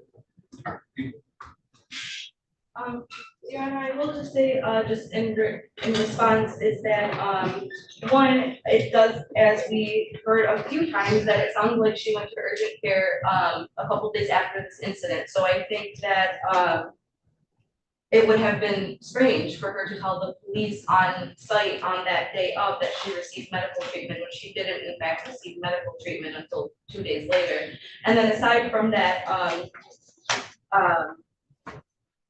I do believe that this witness was credible when asked on direct that I asked her if she had any visible injuries or any injuries, and she kind of stated that she didn't necessarily have any visible injuries. So it wasn't anything that I think the people or the court were surprised by when viewing the photos. And like the court already stated, not only do we not necessarily need injury, but sometimes after strangulation, different strangulation matters, there are sometimes fingerprints that are viewable on necks, and sometimes there isn't. And that's just kind of the way those cases go. But nonetheless, the people still move to find over as charged and add that additional count of assault by strangulation. So I'll say this, I didn't find that there was anything inherently incredible about the witness's testimony. She seemed to be making an honest effort to tell the truth. As it relates to her alleged injuries, I would have to believe that she made up this very detailed and elaborate story as to what and how the defendant assaulted her. I just don't believe that she made that up, that she would go through the trouble of calling 911 and then have them come there and her make a statement and then go to the doctors a couple of days afterwards. I just don't believe that's the way it happened. I would have to believe that she made the whole thing up as it relates to her lack of injuries. Some people bruise very easily, some people don't. Sometimes it takes a couple of days for bruises or scratches or whatever to show up. But the thing is that no injury is necessary. What we're looking at is the defendant's intent at the time that the alleged action took place. No injury is required. Secondly, as it relates to adding the count of assault, intensely grave bodily harm, that's the murder by strangulation. I don't necessarily find that this was a continuous event, but I don't necessarily find that there was a strangulation here either. Or at least that's what the defendant's intent was. By grabbing her hoodie, trying to drag her back, he was trying to prevent her from leaving, not trying to strangle her. But I do find that there was a strangulation with the allegation of him using two hands, putting those two hands around her neck. There the intent is clear, especially with him saying, "B word, I'm going to kill you." So the court is satisfied that people have met their burden of probable cause as it relates to the original charge, charges contained in complaint form. The court finding those charges were committed in the city of Detroit. The court finding probable cause to be disciplined committed will bind the defendant over to Wayne County Third Circuit Court as charged. Thank you, Judge. Is arraignment on the information, date, and time you need. June 3rd, 2024 at 9 o'clock. Thank you, Your Honor.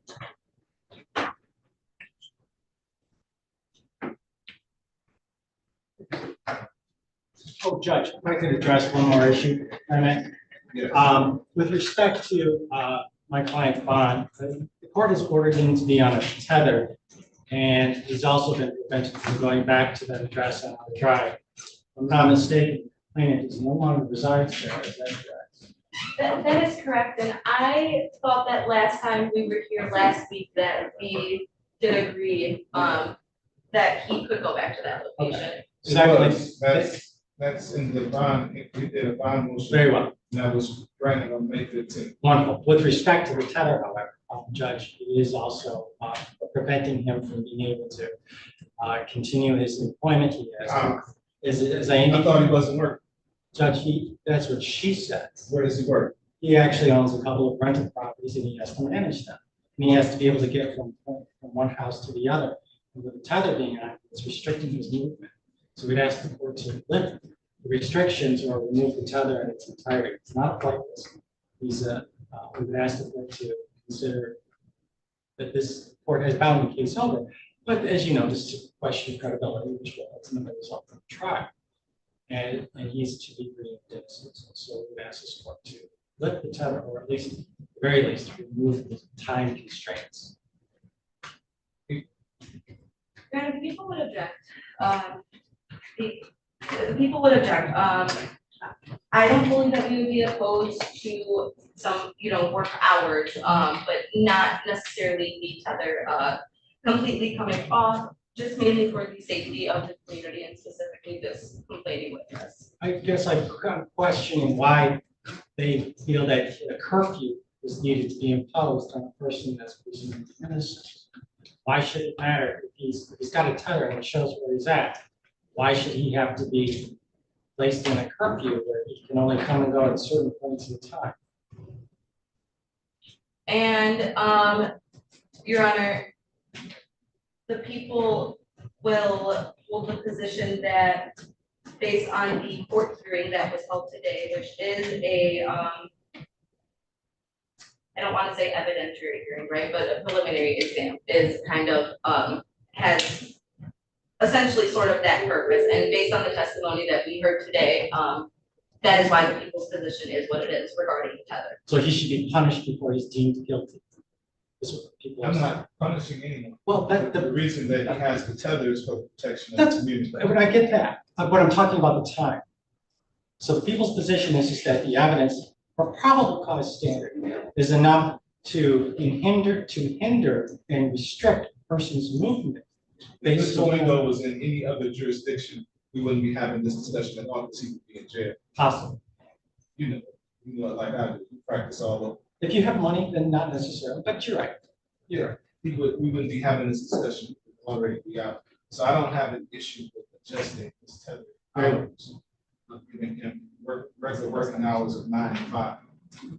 That's good. 9 to 5. Thank you, Judge. We appreciate it. All right. Can we have an order to that effect? Do we have blank orders in this court? Or do you want me to just do it? I'll send you an email. Okay. Thank you, Judge. Either way. Everybody have a wonderful day.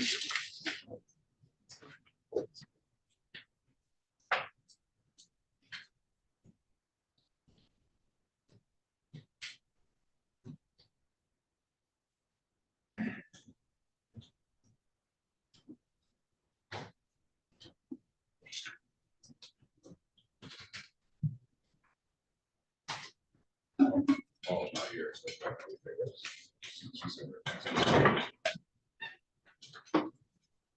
Have anybody here on the check? Oh, there you go. And I think he's on Zoom, guys.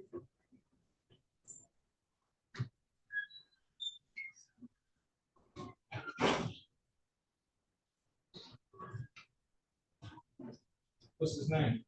Shamar Jameson, you might not have it. Agent H and a 1 plus D 2118. Is that the phone number? 1 plus all one word and then D 2118. That might be it. It's his brother's phone, but I don't think it's the amount.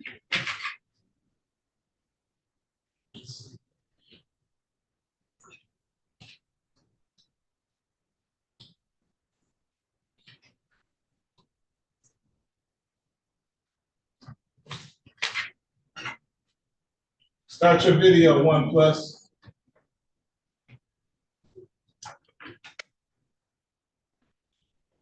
What's your name, sir?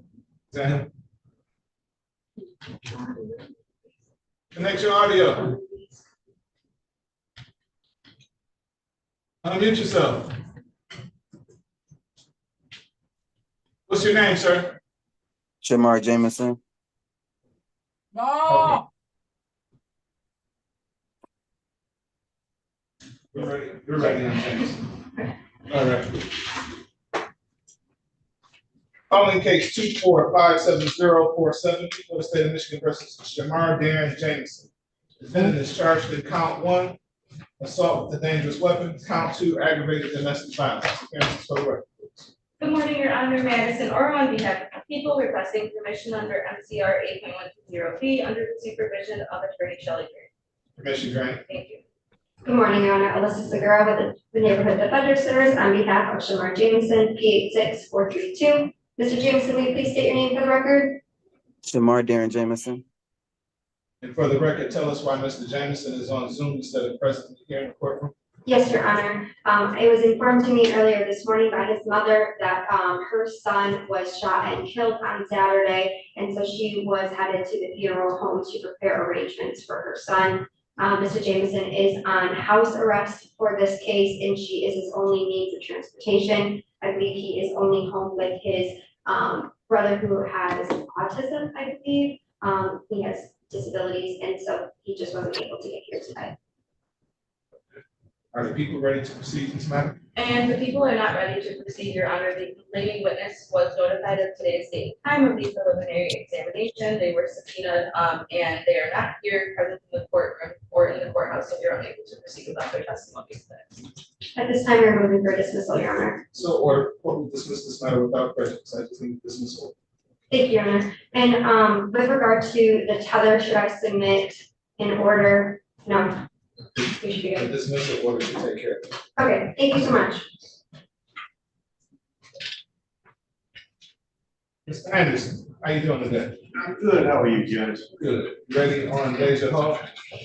Yes, I am, and I'm assuming that that's Deja H that's on. Okay. Mr. Anderson.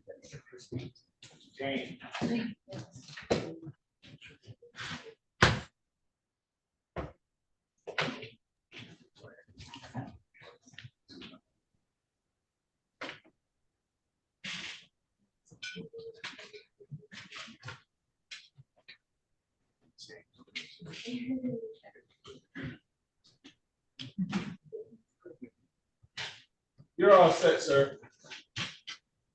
You talking about me, Judge? Yes, you're all set. Your case has been dismissed. Okay, thank you.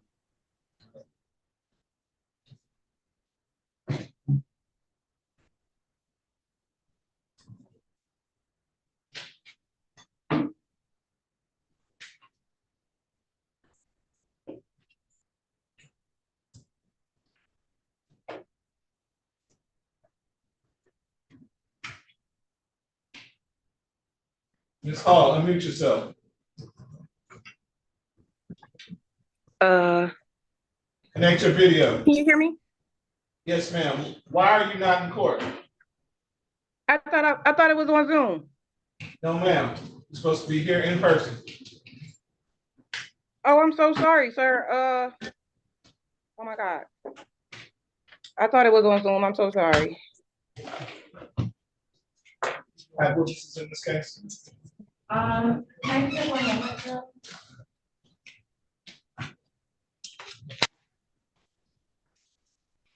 I don't believe that we have any witnesses, Your Honor.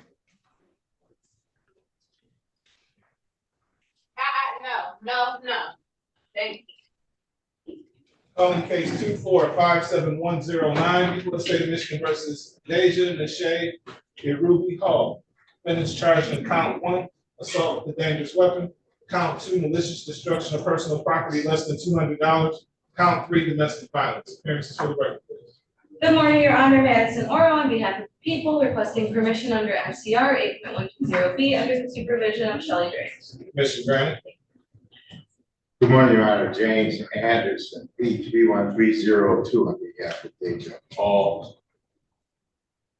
Ms. Hall, tell me your name again, Deja Nashay Irubi Hall. and tell me why you're not here in court.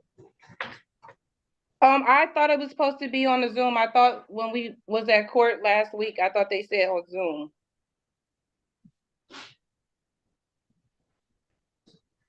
Mr. Anderson, you don't tell your clients, have a discussion with them about what to expect in court and how to be in court and what time to be in court, that kind of thing? Well, certainly I do, Your Honor. And also in this case, I've tried to call this call 3 times. Each time I went to voicemail, her voicemail is full. I've also left a text message for her this morning about 8:30 to remind her, as I usually do, remind people of their hearing dates. Ms. Hall, you didn't get any of those messages? I swear I didn't. My phone hasn't been dead this morning or anything. Did you change your number? No, it's 313. No, it's the same number. What's the last 4 of the number? 5823. 5823. Why don't you check your text messages right now?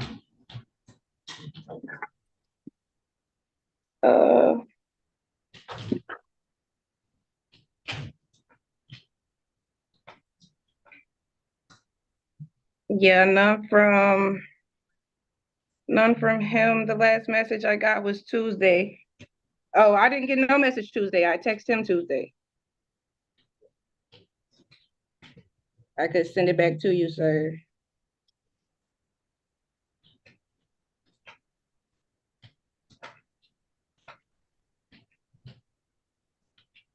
Yeah, you're calling me now. I just wanted to verify that it went through. When I called this morning, it did not. It went straight to your voicemail. It said that the voicemail had not been set up. No, it was full. That's what it was. Voicemail was full. I left the SMS message.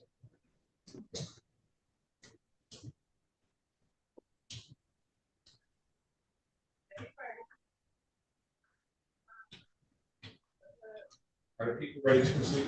No, Your Honor, and I will indicate that the complaining witness in this case, did make it clear that, he would not be in attendance next to move forward on this case, so the people are unable to proceed with this matter. And In that case, we'll move to dismiss. Your Honor. court will waive the defendant's presence and dismiss this matter without prejudice for the witness. Thank you. I just need a dismissal order.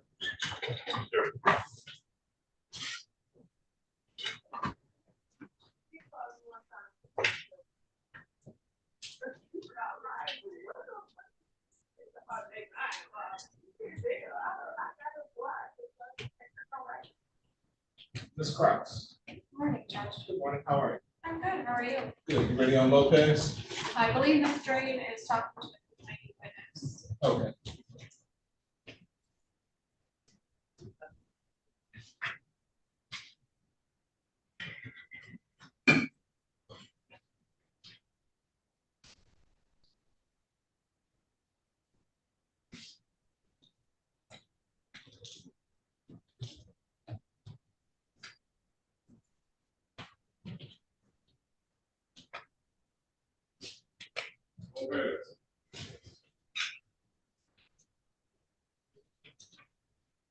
And may I approach for some water?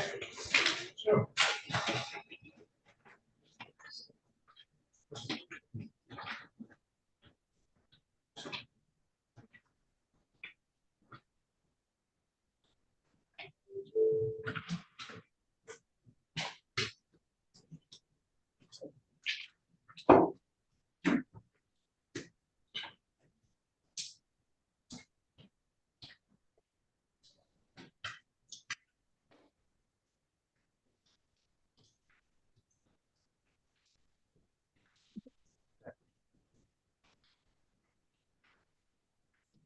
Yes.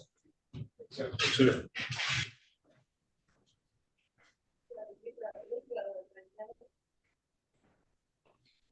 Ariel Lopez. Judge, I would like a minute to confer with Ms. Drain, before we move forward. This may be a waiver.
Yeah, close for a second, Judge. Yes, sir. Yeah, I just want to tell you, this all had Tether on it too. This is the text. Dismissal order should take place.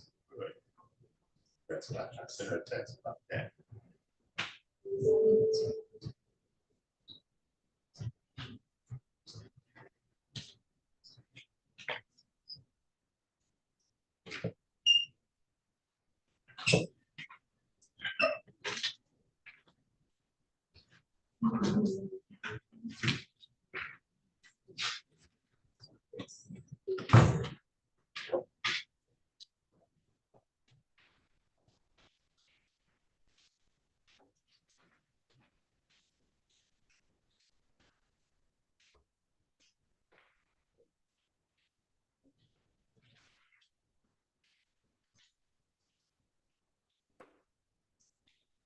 Desmond versus the primary.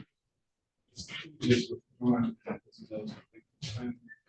He's gonna be sign. I'm sorry, I'm. Oh, you're not. Sorry, it's a homicide. Calling case 2457061, for the state of Michigan versus Macario Alonso Lopez. Defendant is charged in count 1 assault with intent to great bodily harm, less than murder or by strangulation. Count 2 domestic violence. Appearances for the record, please. Good morning, Your Honor. Shelley Drain for the people, P number 60249. Good morning, Your Honor. Sarah Kraus. I'm appearing on behalf of Macario Lopez. My P number is 81830. He is present to my left. Mr. Lopez, can you state your name for the court? Macario Alonso Lopez. Okay, today's the daytime set for preliminary examination, Ms. Kraus. Yes, Your Honor, I have discussed a waiver of the preliminary examination with Mr. Lopez. He is voluntarily waiving his right to a preliminary exam and understands his case will proceed further at the circuit court level. Please raise your right hand, sir. Do you swear or affirm to tell the truth, the whole truth, and nothing but the truth, so help you God? Yes, Your Honor. Thank you, sir. You understand you have a statutory right to have a preliminary examination? By waiving and saying that means you won't have one, and you'll be bound over to Wayne County Third Circuit Court as you stand charged. You understand that? Yes, sir. You understand the nature and the purpose of the preliminary examination? Yes, sir. You understand if you were to have one, the prosecution would have to establish that the crime you're charged with was committed in the city of Detroit that was probable cause to be committed. Sir. Does anyone force you to waive your right? Yes, sir. Does anyone promise you anything? Yes, sir. Are you waiving your right freely and voluntarily? Yes, sir. Any objection from the people? No objection, Your Honor. Court finds defendant's waiver is made only involuntary, freely given the court, therefore finding the defendant open to the Wayne County Third Circuit Court criminal division of proceedings. This arraignment, all the information, date, and time will be June 3rd, 2024, at 9:00 a.m. Judge, I would like to address his bond if I could. Mr. Lopez is currently on a GPS Tether house arrest. He does live with his mother. He is caring for his 2 children at the home, which has been verified by the complaining witness, and he does work full-time at, you're gonna have to say it for me. La Carreta Market. Who, Mark? La Carreta Market. Can you spell that for us? LACARRETA Market. And he is in a managing position there, Judge. So I'm asking for not the tether to come off, but for his house arrest hours to be released because he does have to care for children and he works full-time. Care for children. What do you mean? Take them to school, get them How are you in groceries. school now? Her grandmother is helping me with my daughter, take her right now, but it's 2 weeks that I've not been able to. And my son, he's getting babysitted by my niece right at the moment. So what does that have to do with you? Your son's being babysitted by your niece. Yeah, in my house, where I live. My son. But I take the kids to school every day. So the kid is being babysitted, how old is that?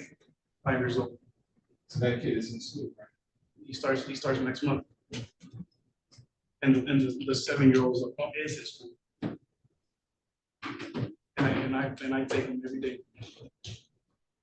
So you take the 7-year-old and 5-year-old is at home, right? Yes. Until they go to school. Yes. So I don't know what you want me to do about 5-year-old. 5-year-old is there, right? So when you go to work, you have to find. I'm gonna help you a little bit. you know, when she can. That I adjusted my schedule to be able to take care of my kid. What time do you work? I work from 9 to 3. It alternates 9 to 3, 9 to 4. And then there's days I work 9 to 10, 12 hours. You work 12 hours a day, how many days? 2 days. 2 days a week? And I get out at 10 o'clock. 12 hours a day. 2 days. And the rest of the days I work about 8 hours, regular 9 to 5. And my day starts at 7 a.m. when I wake up to take my kids to school.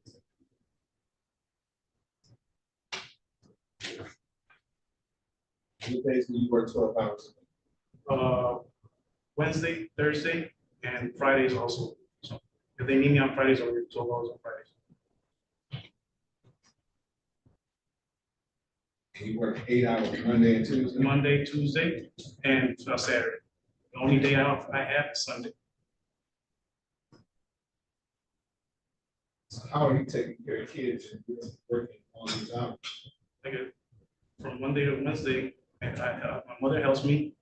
And then the days I work 12 hours, she helps me when I'm at work. As soon as I go straight home to my kids.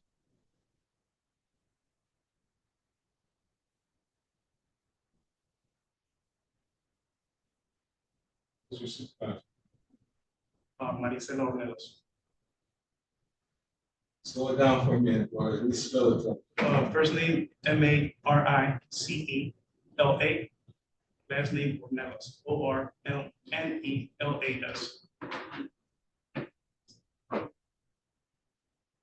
Marcella Ornelas. Yes, sir. Phone number for Ms. Ornelas. 313-363-8848. Supervisor. Yes, sir. What's the name of the place again? La Carreta Market, located at 7400 Dix.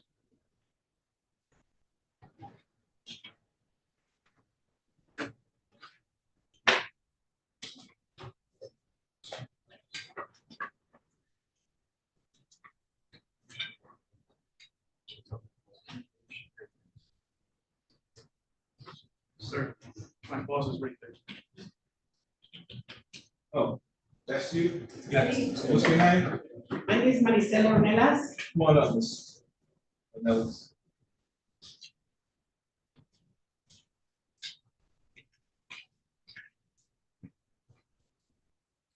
Probably shouldn't have gave your phone number out on YouTube. You're here in court. Oh, it's okay. And you are his supervisor? That's correct. Please raise your right hand. You swear or affirm to tell the truth, the whole truth, nothing but the truth, so help you God? Yes, I do. And how long has he worked? He's been with me, for, gosh, probably a good, 8, 9 years. He was part-time before, he was working at, Ford, but then he worked for the part-time, but then they switched him. And he was able to take his daughter to the school, so he switched back and asked if he could work more hours, and I gave him back full. So, he does work, Monday, Tuesday from 9 to 4. And Wednesday, Thursday, Friday, he works from 9 to 10. And on Saturday, he alternates, Sunday from 9 to 4. And every other, Saturday, he works from 4 to 10. He's off. So you have been working 52 hours a week? Like I said, right now. Actually 60 hours a week, because he said he works Saturday too. Correct. But like I said, it's a market, and we did ask, to work right now, full time right now, because right now he's caring for his 2 kids right now. So he's a full provider. So right now, yes, that's currently what he's working. 60 hours a week. Like I said, it varies. Sometimes it gets off at 2, sometimes it gets off at 4. If the kids have an appointment, or it fluctuates. But that's pretty much what he works right now. We're open 7 days a week. But he has Sunday off.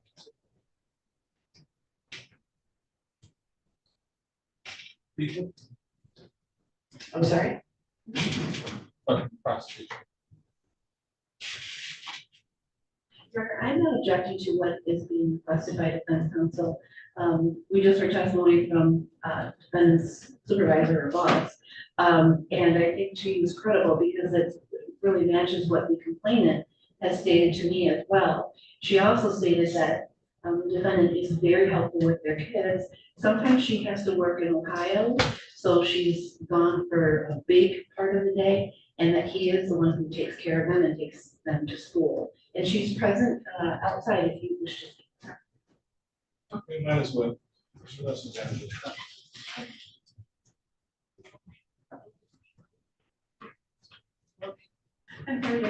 We did indicate that this was gonna be a waiver and she would not be needed to testify, so she did leave. That's I okay. apologize.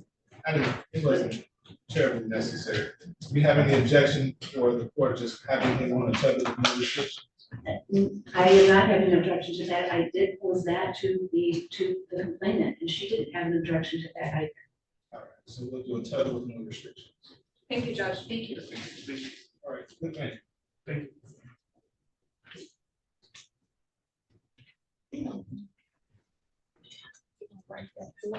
You gonna do the order? Yes. Okay. Thank you, Judge. Thank you, Your Honor. Okay, sir. Have a good day.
Yes.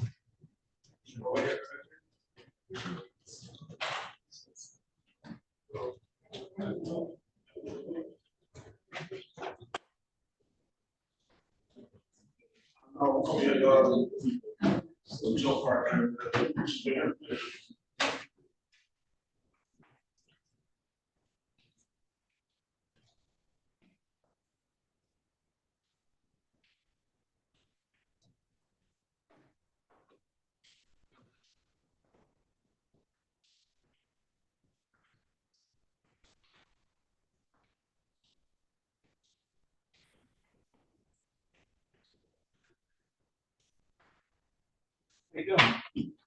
All right.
Yes.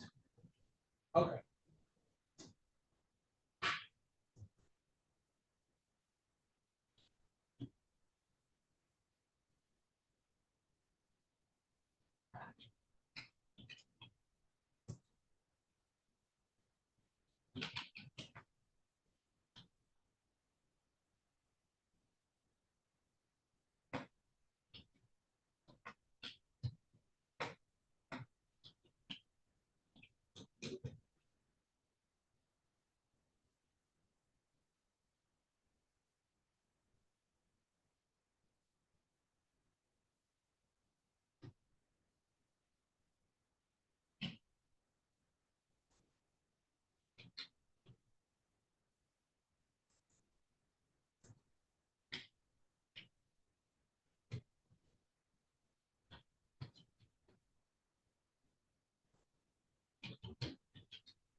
You too.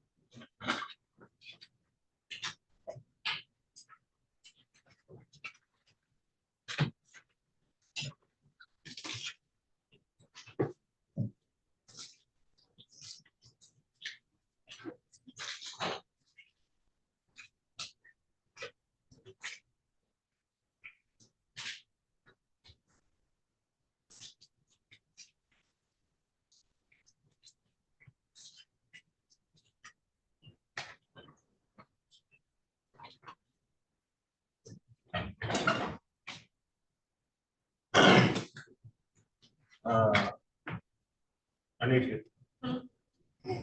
Mr. Magus is not here. He's not. No, everybody else is. What? It's a different one case too.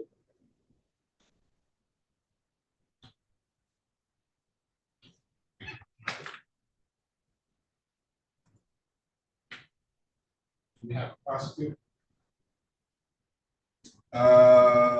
It's not Shelley, special prosecutor. This special prosecutor, they're not here. It could be, it's possible, I'm not sure. It may not be, because that's the violence charge.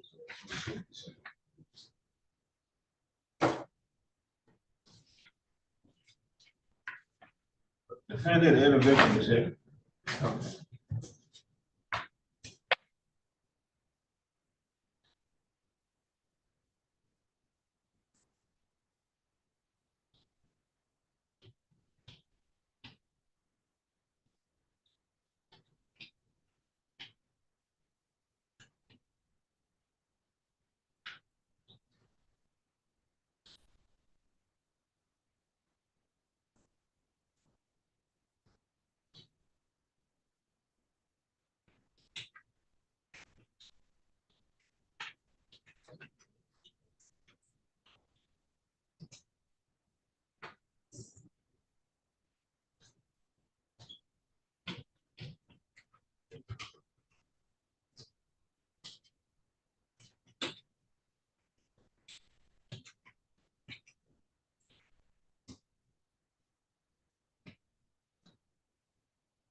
Yeah.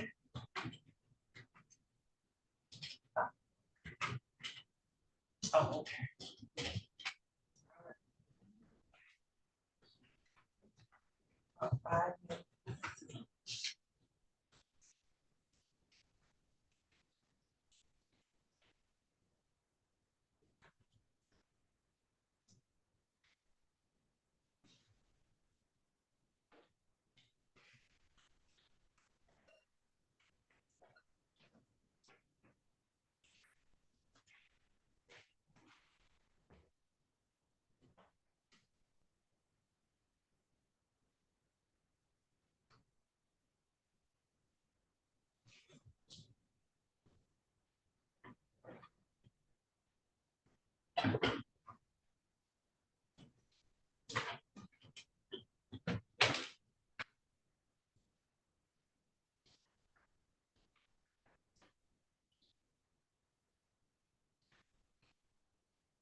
Second.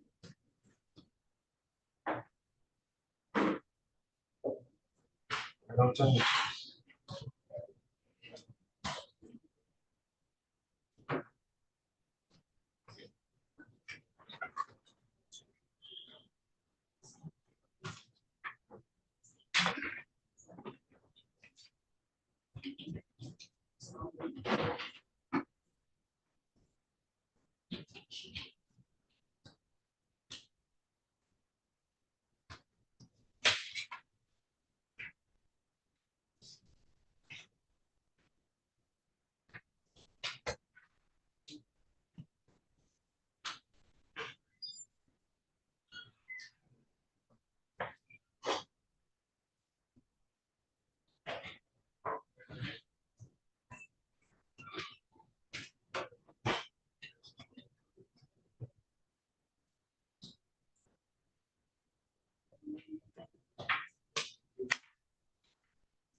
Max, how you doing?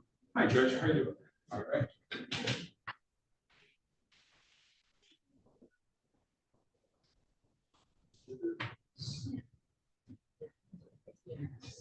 Good.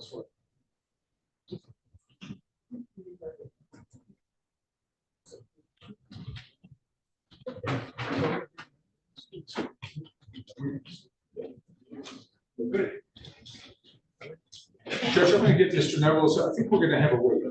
Okay.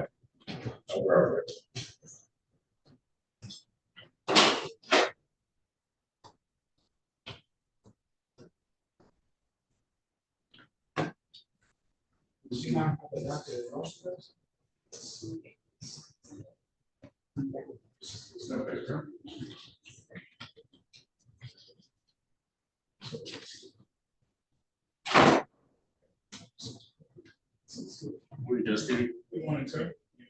Where you close at? I don't know, they had my property, so I can't go to the property I was at. Sorry, say that again? The property I was living at, I can't go back over, so my clothes is over there. He just got out, he was just released from the detention facility. He got home and is here now. The good news is that on the way back and forth, he found a job.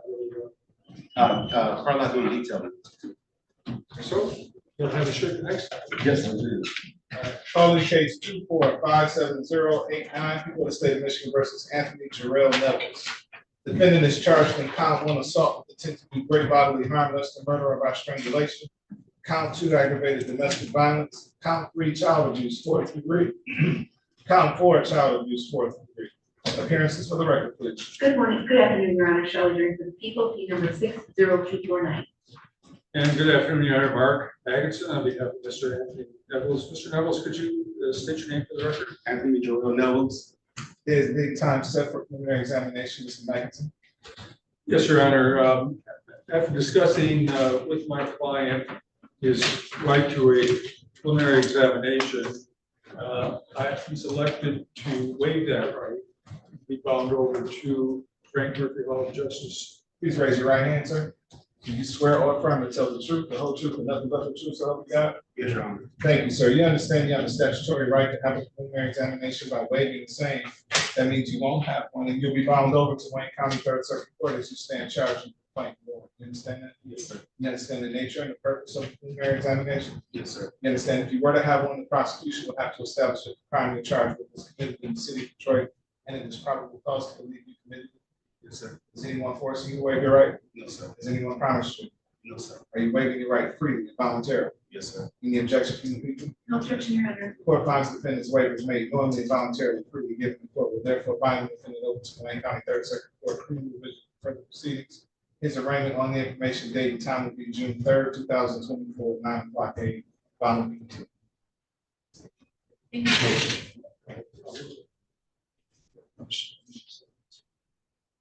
Basically.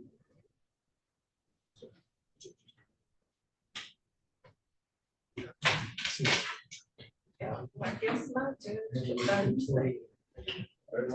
Okay, listen to this. Williams is graduating.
Treated dinner. Right. Well, you know we gotta eat. Make a range.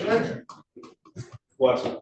You gonna pick up for the 12:30? Yes. I want to go too. Really? Okay. All right. I know it's so.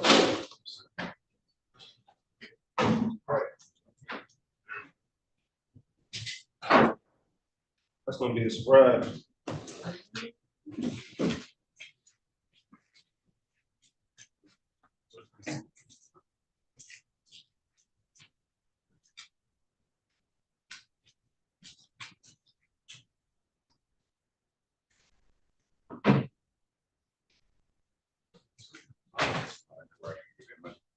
So, existence, man. Got it work from that time.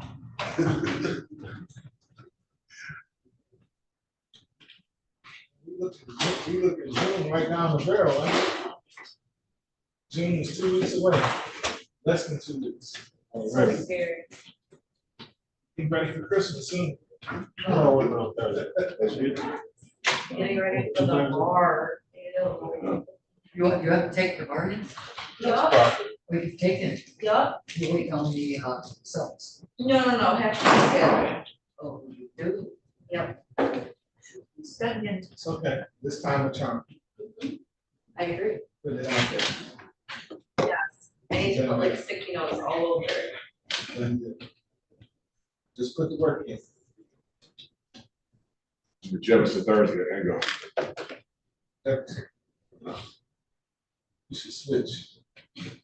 Let me tell them what's going on.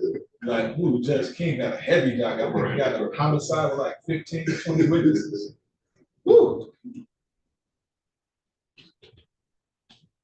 Then another deputy. Yeah, she's work less. Oh, nice.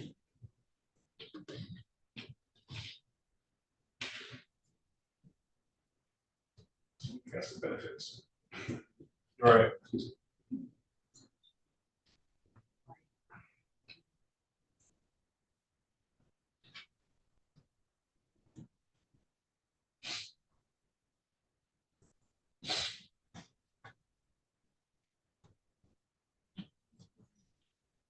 Jefferson might be done by 1 o'clock. Thursday. Check that.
You guys notice how I'm like off my game when Shelly's not around? No. And you send up, people's. What is it? Get started a few times. I almost, I guess I have never done an unlawful imprisonment charge, so I think that's what threw me off, but also like, I had no coffee, the green juices were not juicing, and like, I literally just was kind of. Just remember that in direct, you want them to tell the story. Have it make sense like you're hearing it for the very first time. Yes, yes, and I do feel like, because she had just told me what happened, that she was looking at me like, I just told you all of this, I'm like, and so I was trying to, So, yeah, get the witness to tell the story. Where it makes sense, and then fill in the gaps. Yeah. That was on the side. I hear you. I said the second one was better. Sometimes the witness itself is really wrong. I agree. I do think I need to learn when they're not giving me, when witnesses don't give a lot of details, I think I get thrown off a little bit. And so I need to really work on that. Just get them to tell the story. Yeah. So then what happens? Thank you very much. Like you're hearing it for the very first time. Yeah. What happened then? So you have been injured. Explain to me what you're injured. Where were they? How did you get them? Taking very small baby steps. Where it makes sense to a person hearing it for the very first time.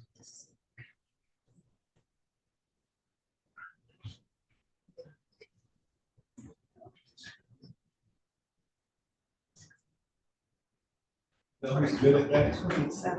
My mother. She is the expert cross examiner. She'll sit you down, she'll have you tell me your life story. That's so. Do you guys ever notice, like, when you're talking to people and then they're telling you about something and you automatically just start saying a question? Okay, so when that happens, what exactly? I start doing that. And they're like, hey, why are you, I just want to know what happened. I want to get the whole thing. Yeah, it helps because every.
afternoon, Your Honor. My apologies for the delay. It's just so long. Let me just walk. Sorry. Good morning. Good afternoon, Madam Clerk. Oh, that's personal.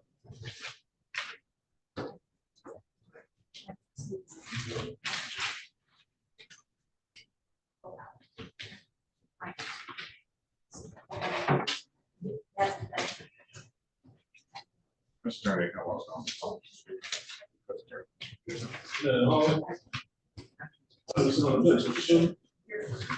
Or was that Mr. Magic? No, it's not. It's not. Thanks, girl. Thank you.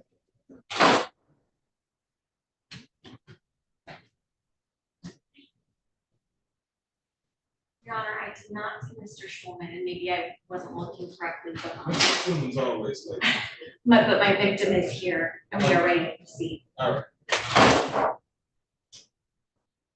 Now here he is. Earlier. Yes, first witness.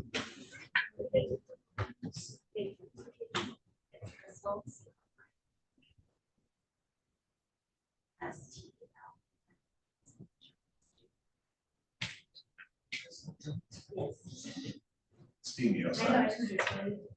Yeah, that's what, one of the hours supposed to be 90 degrees. Feel like I already went out, just went down. Judge. Yeah. I have been. Okay, great, thank you, I'll stand.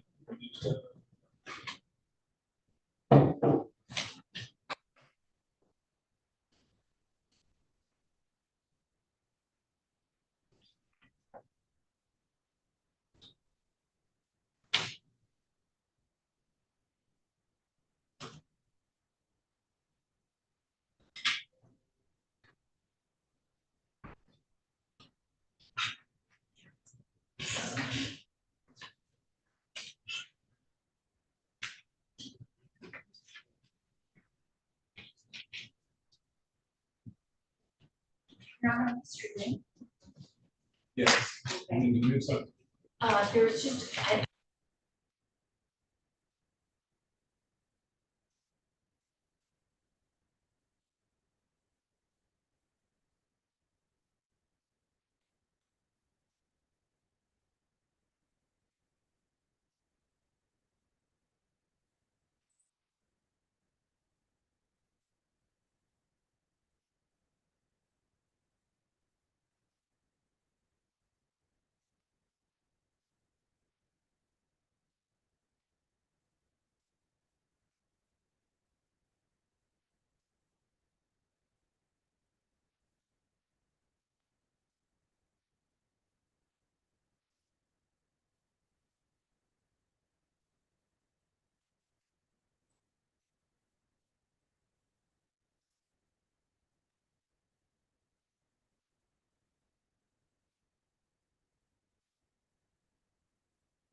Much older.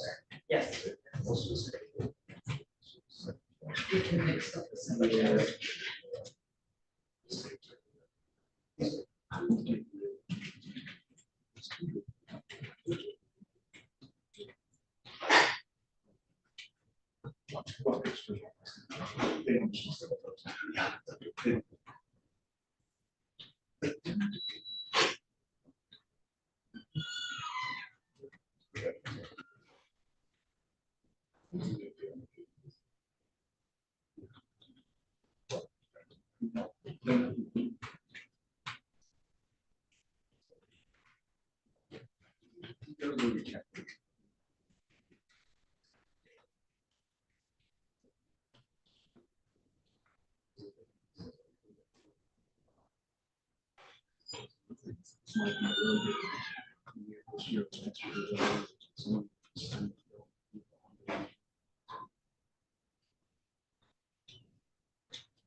I'll send a text chat with my apologies.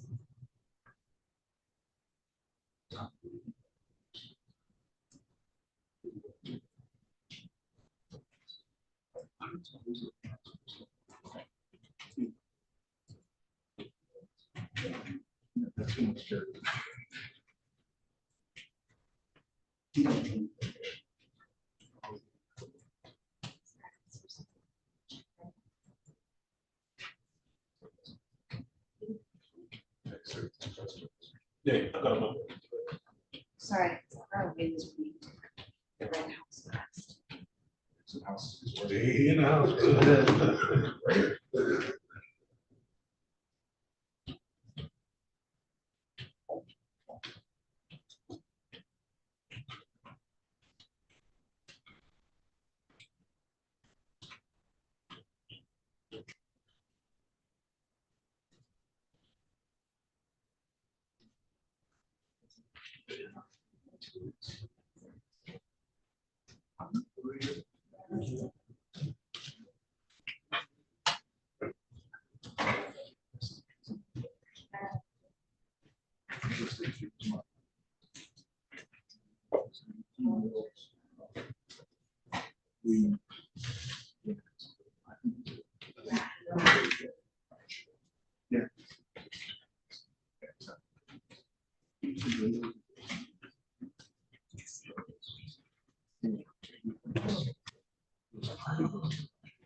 Your Honor, simply relaying a message. Mr. Schulman, he's here tomorrow, and he said he's in Southfield and he's on his way.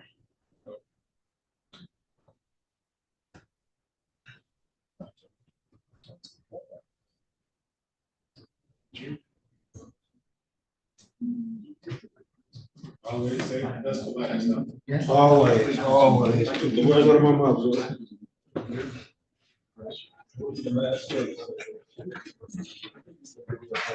It's never me, dude. It's safer.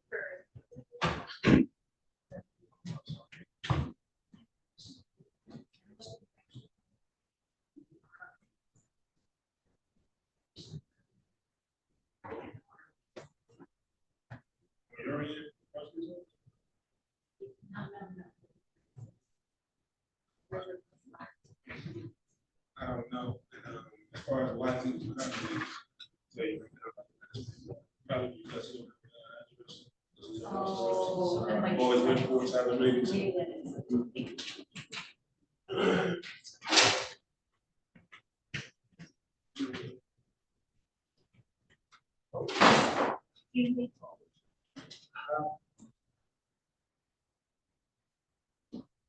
They're saying Carolyn's the bad luck charm for the delay of the case.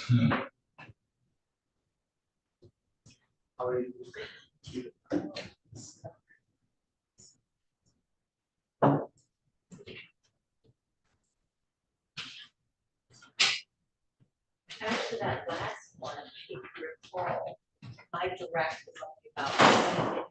It was crossed. But it's supposed to be 4 minutes. I actually, sorry, I thought it was pass out. It's so hot. One. I'm sorry, that was weird because I was so mentally like, it was. And then I had to. You have to see your prosecutor, to do left for the first one, and then straight like and I had to pay attention. She's also training. She's just not interested. Questions for me? Was it? You think I'm trying to train?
Mr. Bellum, Good afternoon, Your Honor. what's up? Just got a email from Miss Reynolds, on the prelim for tomorrow afternoon at 1:30, and Mr. Royster, defense attorney, was asking, I believe, for an adjournment because she's stuck in a murder trial. And the email was asking if we could zoom in now. So I don't know if Miss Maribel is stuck in trial or if she can zoom in now, but I didn't want to miss it. Okay, are we expecting Ms. Marable to? I haven't heard from her. So I just emailed them. See if they will respond.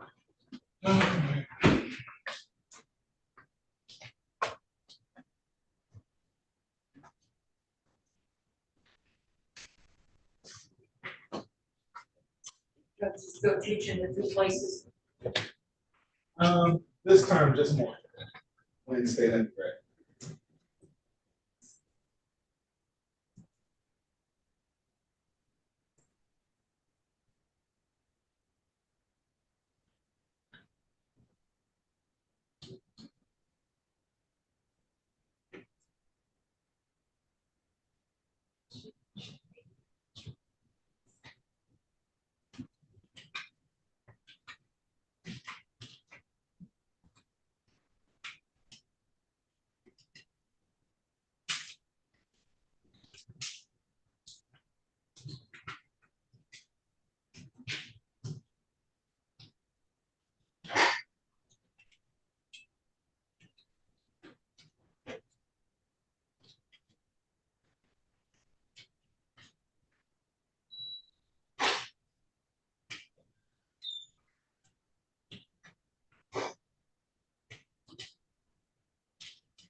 So are you thinking of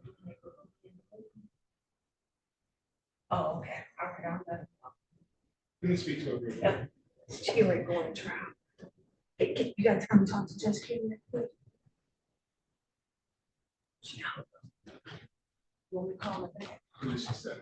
She said she was getting ready to go on trial right now, but she was planning on Zooming in the morning. Mr. Vella and Ms. Marable wants to zoom in early in the morning when the court gets started. Can you join us then? Yes, Your Honor. We can be on at 8:30. Okay, see you then. All right, thank you. Have a good day, Your Honor.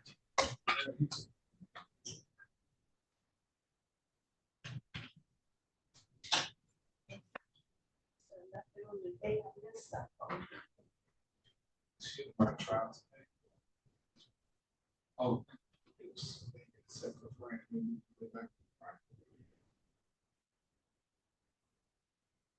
Yeah, he's, the devil sent to email saying.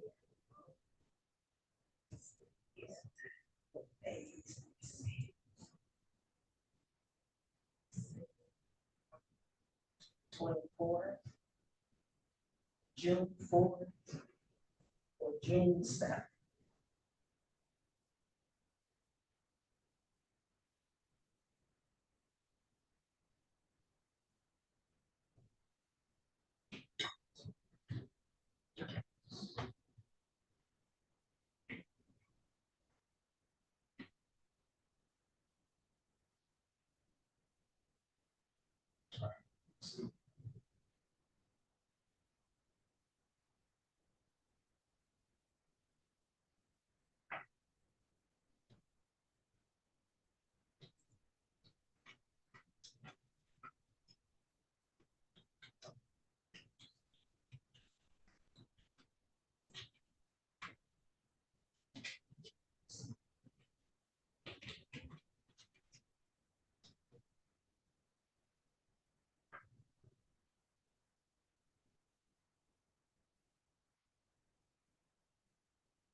Right.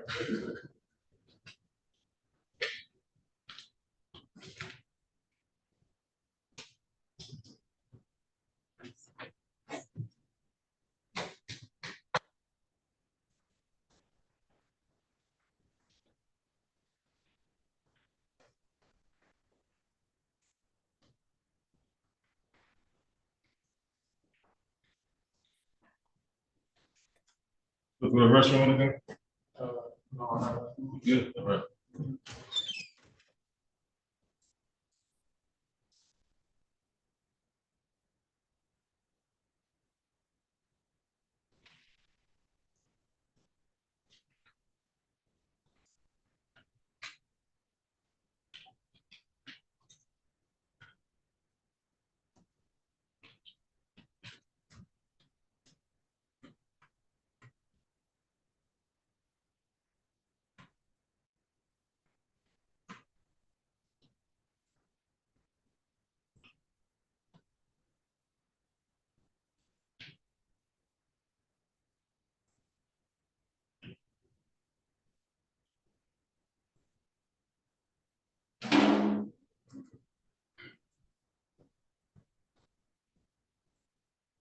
I don't know how the attorneys forget to have the dams.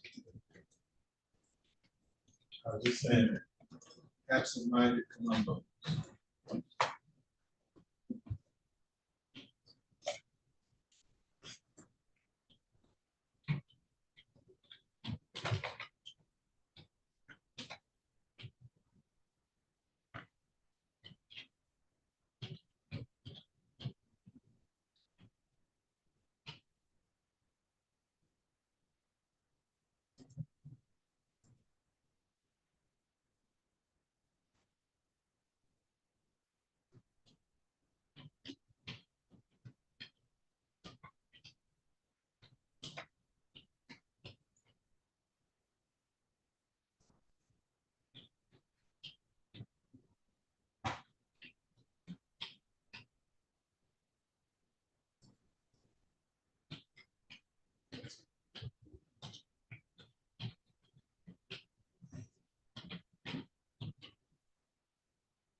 This will be a waiver.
You got it.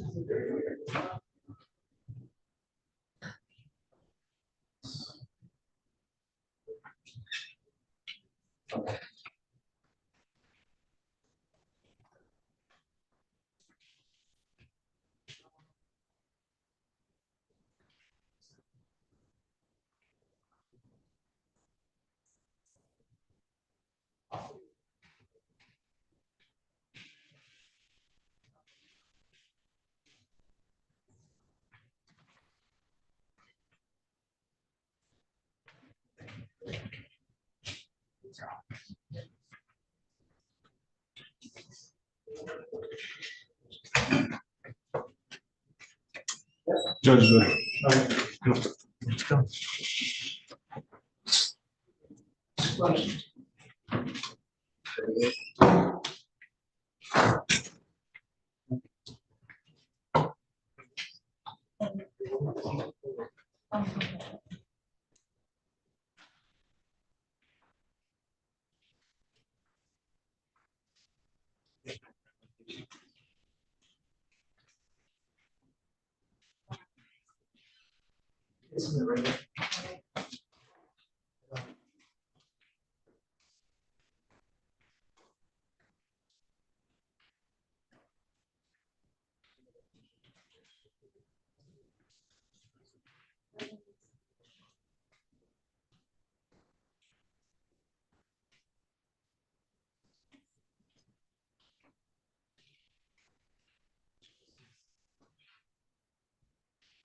Renard DeCarlos Peoples.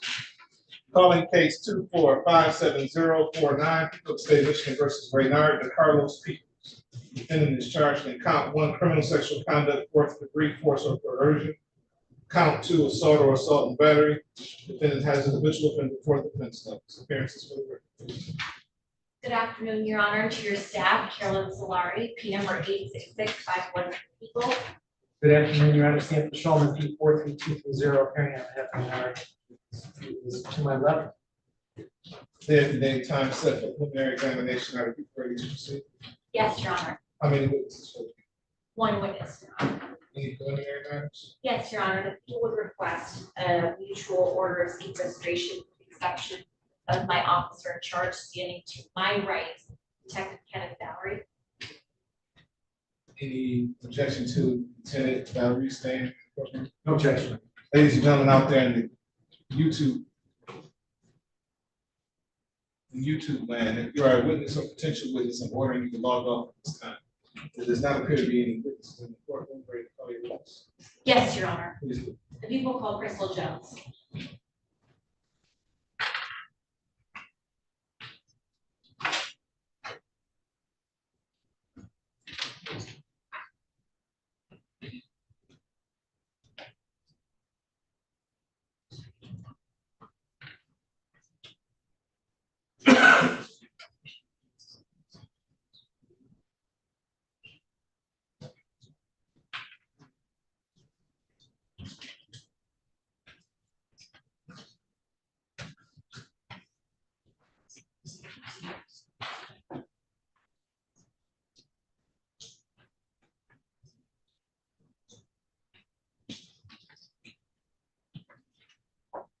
Ma'am, please step forward. Do you have your name on the court recorder?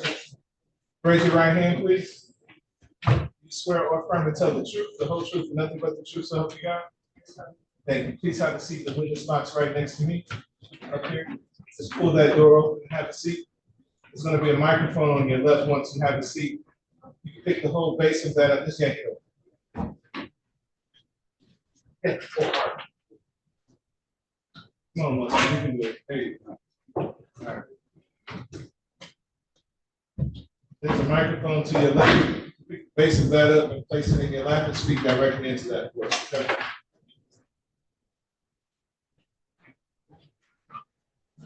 Hey, yeah, when you're ready. Good afternoon, Ms. Jones. Good afternoon, Ms. Jones, would you kindly state your name one more time for the record? Crystal Jones. Now, Ms. Jones, before I get started, if there's anything that I'm asking that you don't understand, please ask me to rephrase, okay? Yes, ma'am. And make sure to keep your voice up. I know you have the microphone in your lap. Yes. Keep your voice up. Ms. Jones, I would like to draw your attention to the date of May 1st of 2024, around 3 or 4 that afternoon.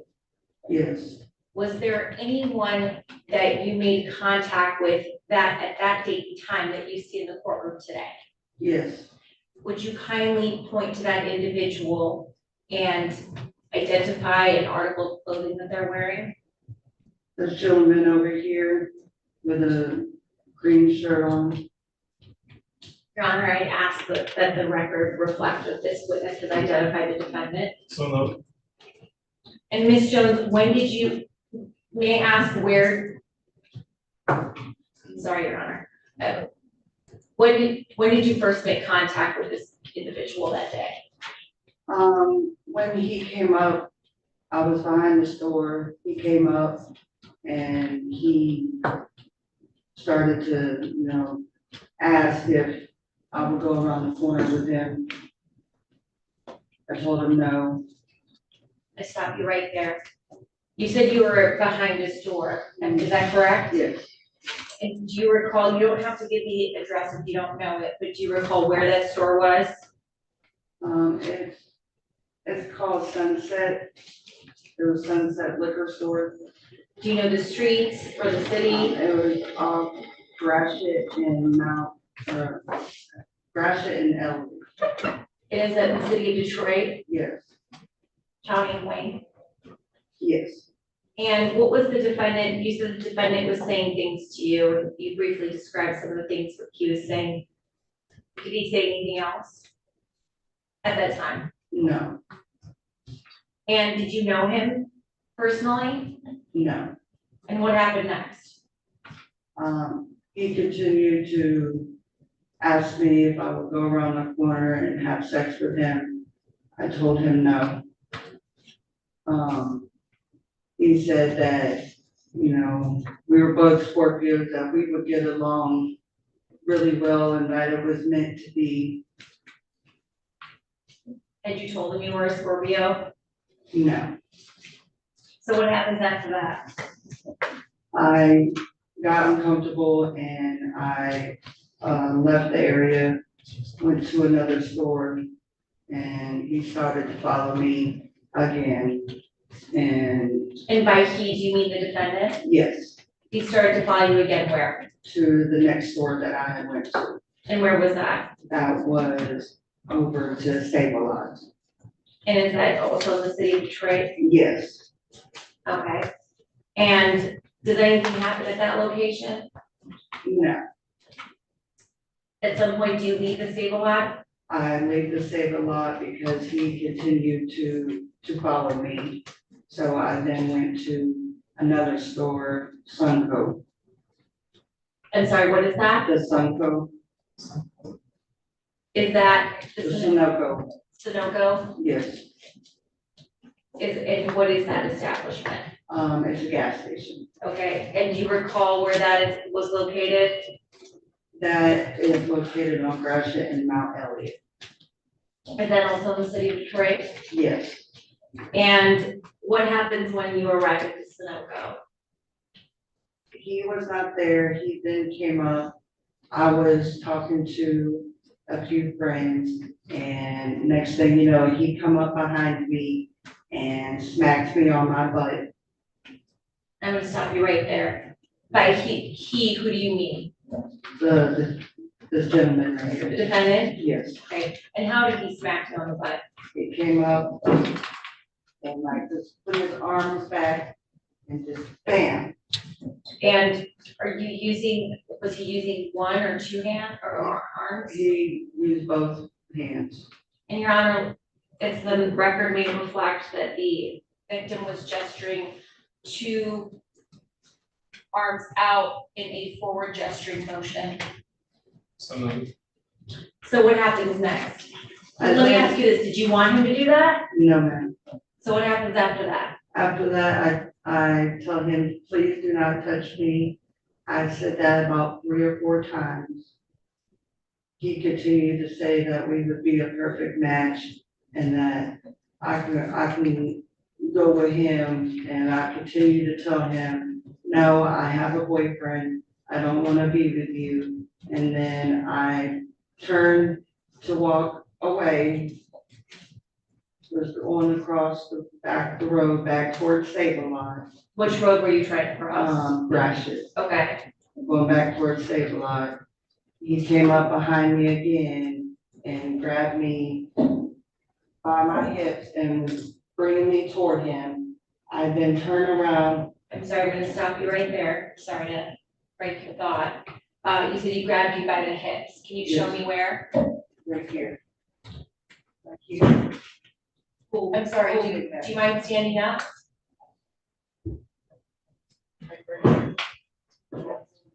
So your lower hips? Yes. Okay. Your Honor, may the record reflect that the victim is using both arms to gesture, grabbing of the lower hips. So he grabs you by your lower hips, and then what happens next? I turned around and I shoved him off me. Then I turned around and I started walking across the road.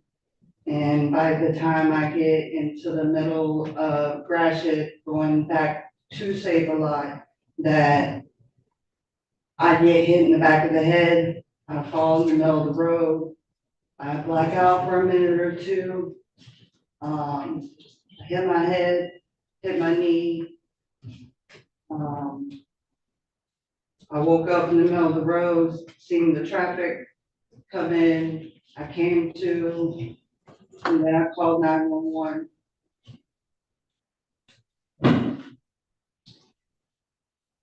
And what happens after that? They have sent an EMT out to check me. I was all right at first. Then the sheriffs pull up. The defendant had went over to the liquor store because his shirt was off because it had got ripped off while I was shoving him. And I told the officers that I said, please don't let him get away. Please don't let him get away. He ended up coming back over and I walk in the Sunoco.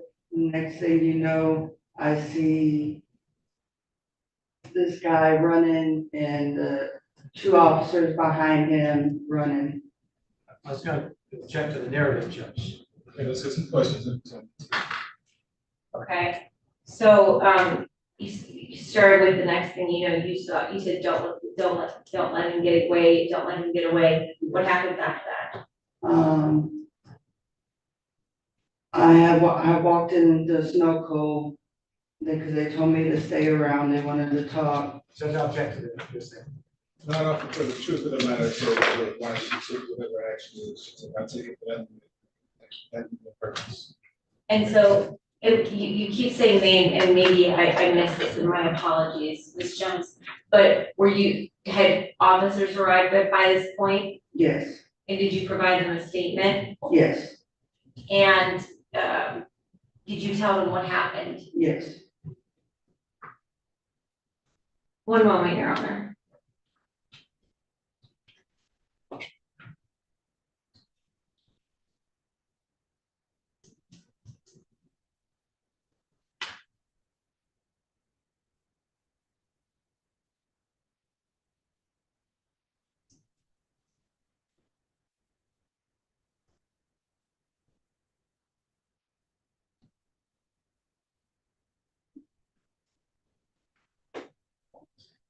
Ms. Jones, I just want to back up a bit.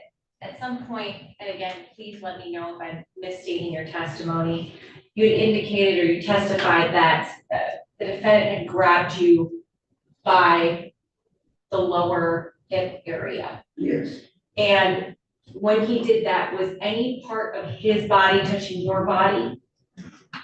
just the front of him, like he just pulled me toward him like he was gonna do something.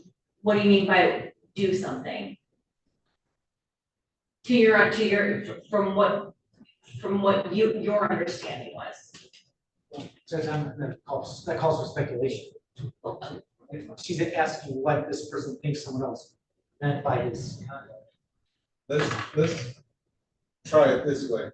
You said he was behind you and he put a hand on each of your sides. Yes, and He pulled you towards him. Yes. When he pulled you towards him, what portion, if any of his body was touching what portion of your body? It was his front side touching my back side. And when you say front side, you're talking about from the chest down? Yes. And you can feel everything touching you? Yes. Touching what part of it? The back of me. That be your butt? Yes. Thank you, Your Honor. So going forward, after you gave your statement to the police, at any point afterwards, did you, as a result of this incident, did you sustain any injuries? Yes. What injuries did you sustain? I sustained a knee injury and I had or I can't even say it. It was some kind of concussion headache that I had from him hitting me in the back of the head. And you said you had a knee injury. Yes. What type, can you explain that first, where it was? On my right knee, there was a cut on it. There's still, it is a little bit, it's still swollen. I may have fractured my knee, I'm not sure. Okay, and did you receive treatment? Yes. And where was that? Receiving. Was it that night? Yes. One moment, Your Honor.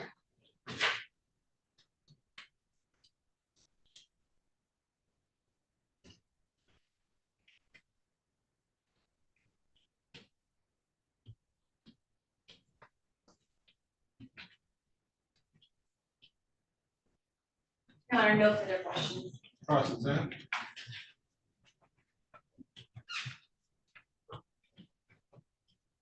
And according to the complaint, before you went to Save-A-Lot, and before you went to Sunoco, were you at Gratiot in Mount Elliott, standing in the middle of the street? No. It indicates that's the location where this information reads. So let me ask you this then. Where was the first time that you claim you saw the individual, the defendant? Where is this place? The Sunset, that was on Gratiot and Ellery. Okay, is that a business open to the public? Yes. And what day, this was allegedly May 1st, what time of the day was this? It was between 3 and 4 o'clock. In the afternoon? In the afternoon. And that's broad daylight, right? Yes. And this was outside in front of the store? Yes. And the main road is Gratiot? Yes. Okay. And who were you with at the time? I was by myself. You weren't with some friends? I was with a lady that was over there, but I ended up leaving her. Okay. Was anybody drinking at the time? They were. Did they have open hands of alcohol? They did. Objection, Your Honor, relevant. Well, okay. So, it goes for identification, it goes to credibility. I mean, it leads also to some questions on the history. I'm sorry. It also leads to questions on the history. Did she drink with them? Did she? You can ask her if she was drinking. Were you drinking that day? No. And what's this store again? Tell me the name again. Sunset. What is that? It's a liquor store. And did you go in that liquor store? No. Did you go? Was your purpose to go to the liquor store? No. What, can I ask why you were there that day, or what reason? Objection, Your Honor, relevant. I mean, credibility here. Sustained. Okay. So you didn't go into the liquor store, you were just at the corner? Yes. And, no one was with you that you know at that point? No, Now, you indicated that this individual, Mr. Peoples, did you ever did you ever see a lineup, a photographic lineup, asked to pick out somebody? no, Did you ever see a live lineup, asked to pick out somebody? And, so now you go from that location to the Save-A-Lot, right? yes, But at the first location is where you claim that this individual approached you and asked you if you want to have sex, right? yes. And did he touch you in any way at that point? He grabbed me hard by the shoulders and just kept saying that we would be a perfect match and that, I can go with him and we could have sex. So who at that corner did you tell? Did you say, hey, this guy's molesting me? Who did you tell that to? I had went to a manager over to the next store. Okay, so you have a cell phone with you, right? Yes. Did you call anybody? I did after he kept following me around. Did you call anybody at the Sunset? When you were at the Sunset, did you make any phone calls at the Sunset? No. Did you make any calls at the Save-A-Lot? Yes. I thought you said you didn't call until you were at the Snow. Yeah, but I was on the phone with someone telling that this person was following me around. Who was that person? Who was that person? No, who was that person you called? One of my therapists. Can I ask you the person's name? Sarah. Sarah, last name? I'm not sure of her last name. And so now you, by the way, are you a Scorpio? Yes. So he just randomly got that right out of 12? He just picked that one out? No. I have tattooed Scorpios on my legs. Now, at any time did you, you didn't get into a car during this period of time? You walked? Yes. Did you ever fall or hit the ground or anything like that? No, not until he hit me. Okay. And did you, and you said you hurt your legs? What did you hurt? My knee was busted up and my head. So what, did you go to a hospital? Yes. What hospital was it? Receiving. Were you there for overnight? Pretty much. They let me go wee hours in the mornings.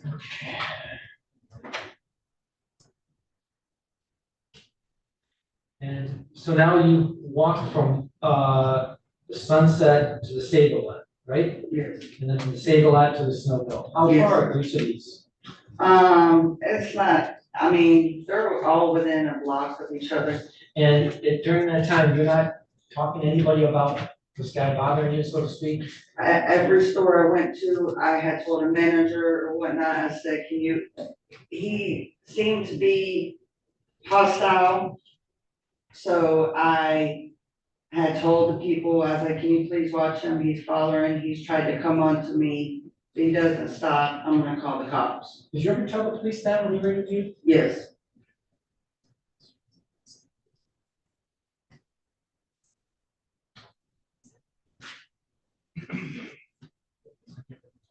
Did you ever write out a statement for the police? No, that day we went down to the headquarters.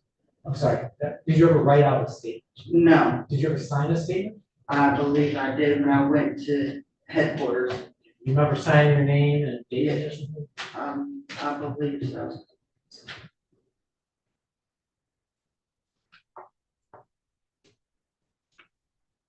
Were you on Ellery Street? No. Yes, that's by the sunrise. And was the defendant, was he on Ellery Street at any time? No, not that I'm aware of. And when you said you saw Mr. Peoples, did he appear to be with anyone else? No. And you had something to drink that day? No. Right? Objection, Your Honor, asking. After all day, I didn't ask her. Yeah. And I just didn't want to get, during that day, Did you, for instance, did you have anything alcohol? No,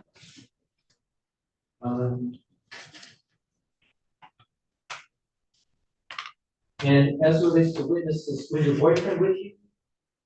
Objection Well, relevant. One of the witnesses who might have been with her to see it or hear it. I'm not- Was your boyfriend with you? no, Is any witness, anybody with you who saw this incident? there was witnesses, but they came to the cops, so I'm not sure. Do you know who they are? No, Once.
I don't, Mr. Peoples has some. Yes, what? No, I have nothing else. Do you have anything else? Can you redirect? Yes, Your Honor.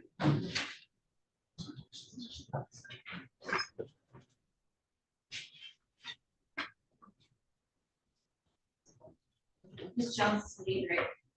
Very brief, okay? You, I can't recall if it was on direct or cross, you testified that you saw the defendant run away when the police arrived.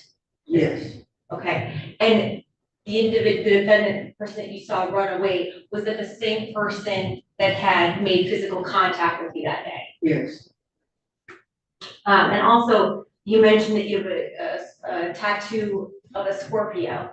yes, Do you still have that tattoo? yes. May we see it? It's on my left leg. May I approach, Your Honor?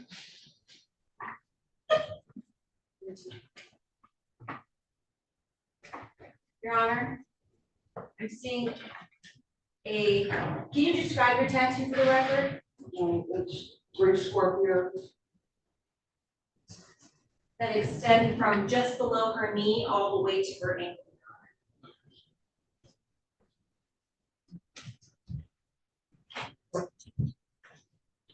No further questions, Your Honor. No additional questions, Your Honor. Thank you, ma'am. You may step down.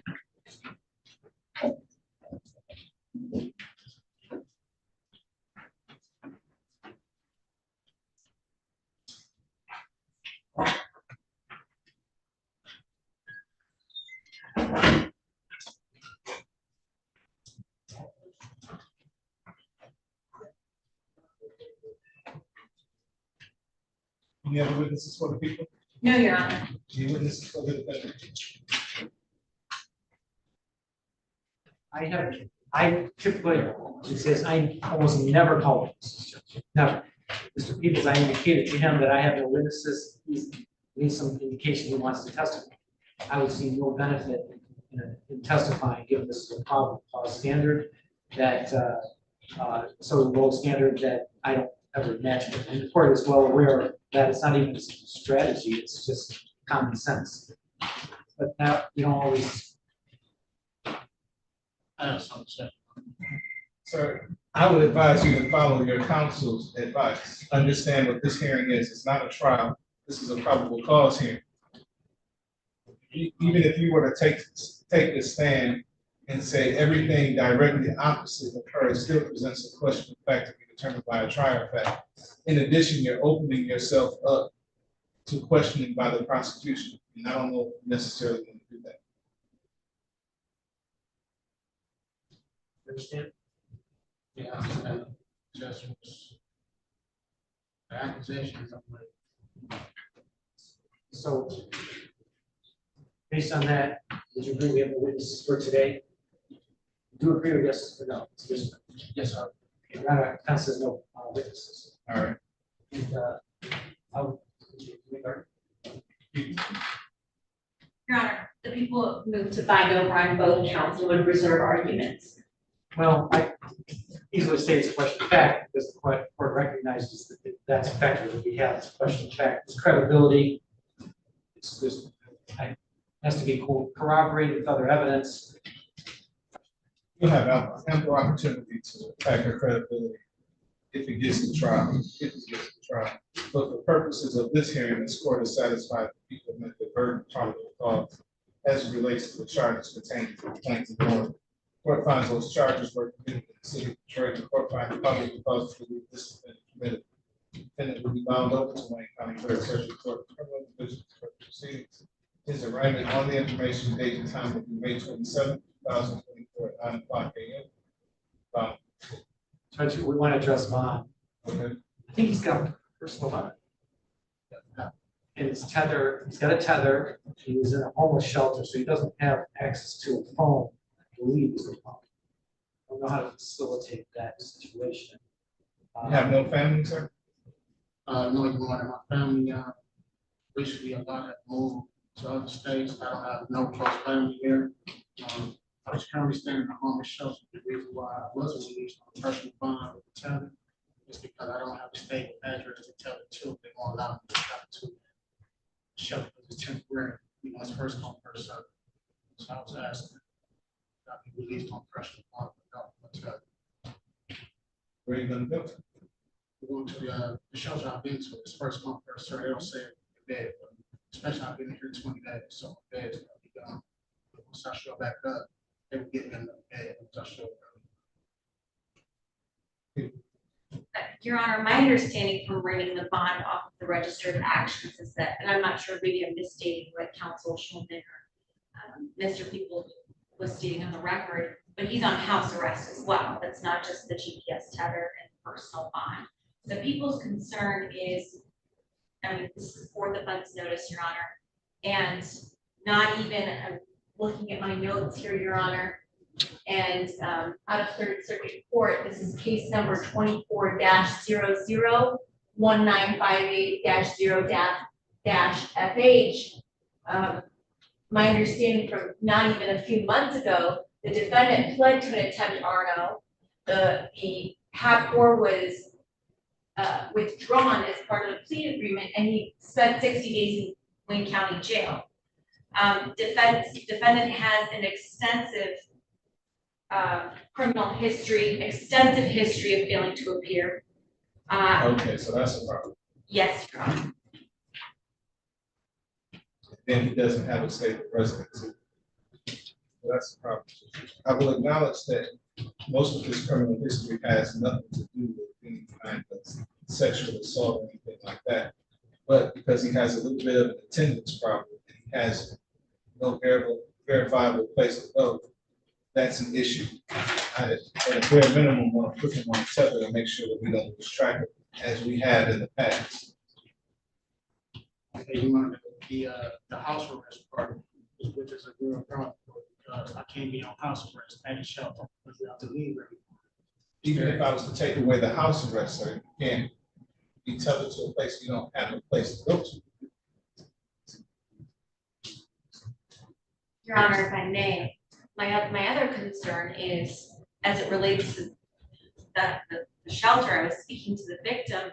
The only other, my understanding in this vicinity, the only other homeless shelter is within a block away, and they were also housed at the same homeless shelter. The victim. No, I was there when I was at the homeless shelter, sir, that's the, furthermore, I go, the shelter I was in is a whole other area. Well, I thought the plan didn't know that.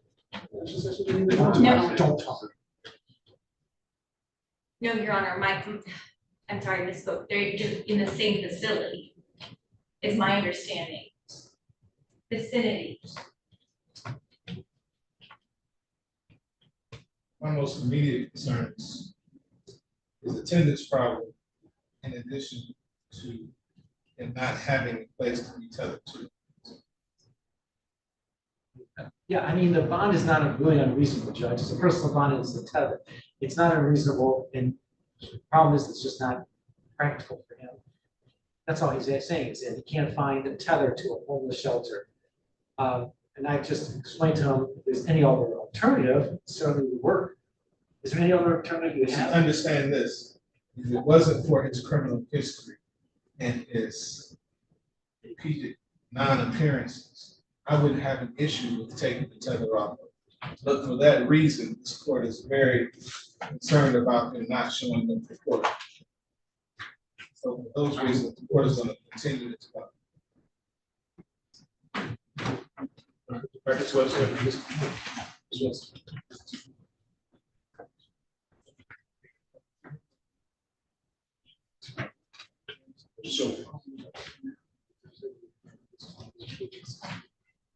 One week is one week from today for an AOI, sir? Yes, sir. I'll make sure I mark that down.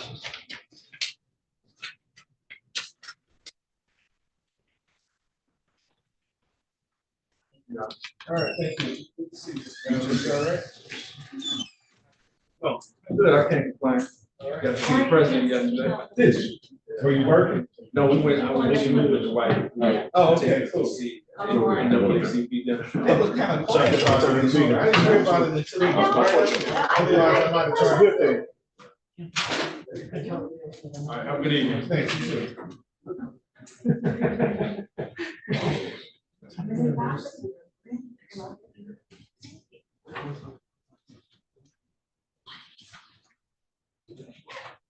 Judge, I was late. I was going to buy your staff. I believe lunch. I was late. You say you're taking us for lunch? Yes. Where we going? Someplace really cheap, Judge. This is This staff by time to talk.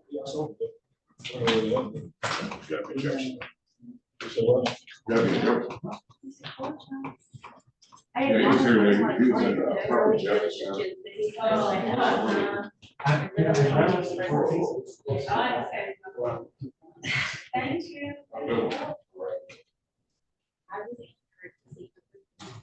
He took down. No, he was a break.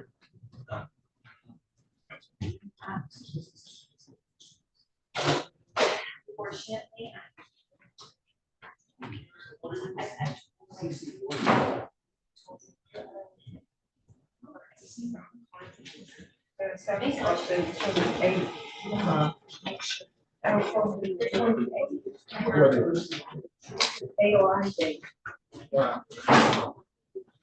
That's the hundred. Yeah, they They close too, right? Oh, 27. 27. Oh, yeah, I'm sorry. 28. I think I gave somebody else an AOI date. No, the AOI date. This isn't the exam date. Your Honor, Councilman Schulman is telling me that I gave him the wrong exam date. No, you didn't. You weren't here for the pieces. I probably wrote it down. That's why Mr. Schuman should always listen to me. Exam date. Judge, I actually wrote down May 30th, and then I had a federal court case in Niles on May 30th, and I moved it because of this hearing. I didn't know it was on the Tuesday. This was that joint next to. Yes. Yes. Right. I do remember. I would not have set it out to May 30. I know, your date was correct. No, this is the correct date. He's the judge. Just remember that I said something on the record. It was, we had a date set, and then I said that date doesn't work for Ms. Solari, and we changed it to this day. Oh. That's why. I would have said something about that. Thank you so much, What John. you got? Sorry. Thank you. You Thank you guys all. find Thank a you. cheap restaurant, send me a bill. What was the other? So we don't even know who you are. I think 5.7. The AOI is the 28th. Work backward. Madam, just to clarify with both of us, it is on the 28th. Yeah, right. The 27th is a holiday. Yeah, so it's the next day. Perfect. Thank you so much. I was in there.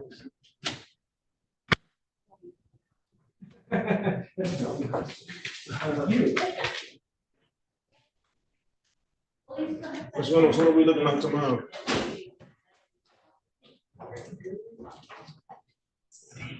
So it looks like we're gonna be down to one exam now. Tomorrow? Yeah. But that 1:30 got adjourned, right? It's gonna be adjourned. Okay. Variables in trial.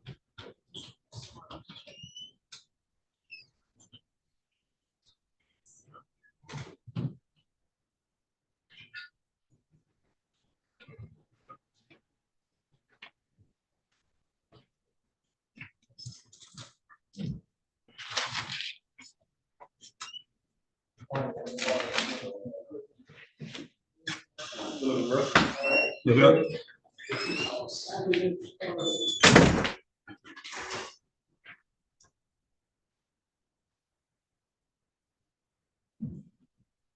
This gas stop just moving in now, huh? Okay. See you later tomorrow. All right, take care now. Yes, sir.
Nation in the history of the world.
This recording now?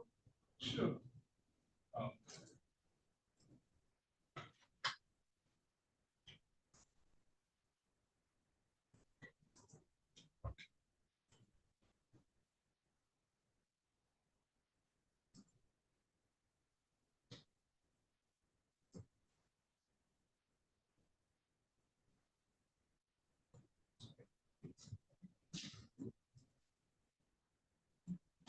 Well, folks, that concludes the docket for today. Hope to see you tomorrow, same bat station, same bat time. Have a good day.